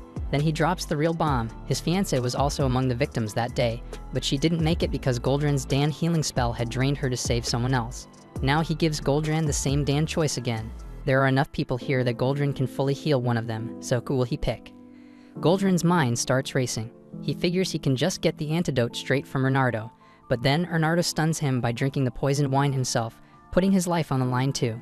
If Goldran thinks Bernardo's got the antidote, he have to save him first. But Goldran doesn't buy it. He doesn't trust Bernardo, not even for a second. So he makes his move, and he starts draining the life force from the others to heal himself first, planning to treat Fennel afterward, because that's the most useful play. Bernardo watches in disgust and tells him that his own life force is stronger than theirs. If he really cared, he could save more people by sacrificing himself. Goldran just laughs that off and says his life is worth more than any of theirs. That's the final straw for Bernardo. But before he can do anything, the poison finally starts hitting him hard. Right then, Xenos, Yumin, and Crescent come running in, and they freeze the moment they see the wrecked hall. Bernardo asks what the hell they're doing there, and Yumin tells him she found the photo in his drawer with his fiancée in it, so she rushed over, terrified he'd do something reckless. Xenos then starts scanning the scene and realizes that everyone's been poisoned, and Bernardo begins recounting what happened. He says that 13 years ago, he and his fiancée were just a couple of rookie healers full of dreams. But when the explosion happened, he was told she died in it, and that crushed him, so he tried moving past her death by throwing himself into his work. But then, a Fred showed up at one of Goldran's parties and told him the truth. She didn't die in the explosion. Goldran stole her life to save Fennel, and that makes him so damn angry. Bernardo says Alfred vanished right after dropping that bomb, and without any solid proof, there was nothing he could do. That's why he hired Xenos to help dig up the truth and maybe find Alfred again. Yumin tells him that what he did was still wrong, and before Bernardo can answer, Crescent suddenly snaps. He yells that he'd probably go nuts too if he lost someone he loved. Not that he's got anyone, but poisoning a bunch of random guests just ain't it. He screams that Bernardo's a healer, so how the hell could he even think about hurting people like this? Xenos gently pats him on the back and says he'll take it from here. He brings up the question Bernardo asked him once, about which coin he'd pick up if he dropped a gold, silver, and bronze coin. And now Xenos finally gives his answer. He says he'd pick them all up because he grew up with nothing. And just like that, he's going to try and save everyone here, no matter their worth. Bernardo panics, telling him there's nothing to gain from that. Xenos agrees that he won't gain a thing, but if this goes public, Bernardo's going down as a murderer, and Yumin will be dragged down with him. Yumin's eyes well up, asking if he's really doing this for her. Xenos nods and says that it's his way of paying her back for that farewell party, because it was the first time in his life someone was actually sad to see him leave. Bernardo warns him again. Healing won't cure the poison, but Xenos just says there's no time to identify it anyway, so he starts healing all the people at once. Bernardo tells him it won't detoxify the poison, it'll only ease the symptoms. But then he suddenly realizes he's standing in the area of Xenos' basic healing spell, and it finally clicks what Xenos is trying to do. Xenos explains that most toxins naturally leave the body over time if the person doesn't die first, and what he's doing is helping everyone's body hang in there long enough to fight the poison off. So it's just a matter of whether his healing outlasts the poison. Yumin and Crescent step up to help too, and Xenos tells them to stick with the ones who look the weakest. Bernardo watches in disbelief because the basic heal spell isn't even supposed to last this long. But Xenos just shrugs and says he wouldn't know because he never had a formal education to learn the limits. That hits Bernardo and he starts opening up. He talks about his fiancée, how she became a healer just to save lives. She was the most decent, selfless person he ever met. And then there's Goldran, the exact opposite. Bernardo says he just couldn't sit back and watch someone like that become director. That's why he snapped. But now, looking at all this, he regrets everything. He thanks Xenos for pulling him back before he turned into something even worse, and Xenos tells him sure, he can thank him with a bonus, because healing this many people sure is helling easy. Soon, all the guests start waking up one by one. The poison's finally out of their systems, but Goldran's still lying there, pale and twitching, and he starts yelling at Xenos to heal him too. Xenos calmly tells him he doesn't take orders, especially not from someone like him. Goldrin grits his teeth but can't do anything, so he tells the healers from his own faction to help him instead. But then the memory hits them, how he tried to drain their life force while they were unconscious, and none of them move, and they straight up refuse. Xenos looks down at him and says he's still willing to do it for the right price. He scribbles down a number with more zeros than mistresses in his sorry life, and the old man flips out, saying that's robbery for a simple heal. Xenos shrugs again, saying then he can just die. So Goldrin panics and agrees on the spot, but before Xenos casts anything on this jerk, Fennel walks in. He tells Goldrin that they'll be having a very detailed talk later, and it finally hits him that he's about to lose everything. Not long after, Bernardo gets locked up, and Xenos and Yumin come by to visit him. Bernardo, still acting like his usual cheerful idiot self, seems surprised they managed to get permission to see him this fast. Xenos tells him it's thanks to a few contacts he has in the Royal Guard, and right then Krishna shows up, claiming Xenos is just using this visit as an excuse to see her. Xenos doesn't even bother arguing and just lets her stay in her fantasy bubble before turning back to Bernardo because he's got questions. Yumin jumps in first, asking if he really did poison the guests at the party, but Bernardo casually says he technically didn't. He only made a chemical that would knock everyone out and freeze them for a while, just enough to recreate the explosion scene from 13 years ago and get Goldrin to admit what he did. But the moment he started coughing blood, he knew something was off. He swears he didn't mess up the formula, and that's when it hit him. Someone else had poisoned the wine too. He figures a Fred was the one behind it, probably hiding among the collapsed guests, just watching it all unfold. Yumin lights up at the thought that Bernardo is actually innocent, but he shakes his head. Even after realizing the poison was real, he was still willing to let everyone die if it meant getting revenge. Krishna, thinking things over, says that with the proof they got, and considering Bernardo's friends with Xenos, she'll pull some strings to get him released soon. Yumin gladly asks her to do that, and they wrap it up. Right before they leave, Bernardo stops Xenos and tells him to be careful. He's sure it's nearly impossible for Offred to have survived after Goldrin drained his life force, which means he might not even be human anymore. Bernardo believes Offred's not just after revenge, his goals are darker, and since Xenos ruined his little show, he might be the next target. But Xenos just shrugs it off and says he doesn't give a damn. If Offred wants to come after him, he'll hit him with one hell of a bill for all the trouble. And with that, he heads home to his chaotic, unwanted harem and gets back to doing what he does best, being the underground healer who'll treat anyone or anything for the right price. Somewhere else in the kingdom, we finally see the one pulling the strings, and it's the damn guide. He's taken over Alfred's body and looks seriously disappointed that his entire plan just went straight to hell. But this is where the season 1 has ended. Thanks for watching, and I'll see you soon in the next anime. And remember to like and subscribe to the channel to make me continue.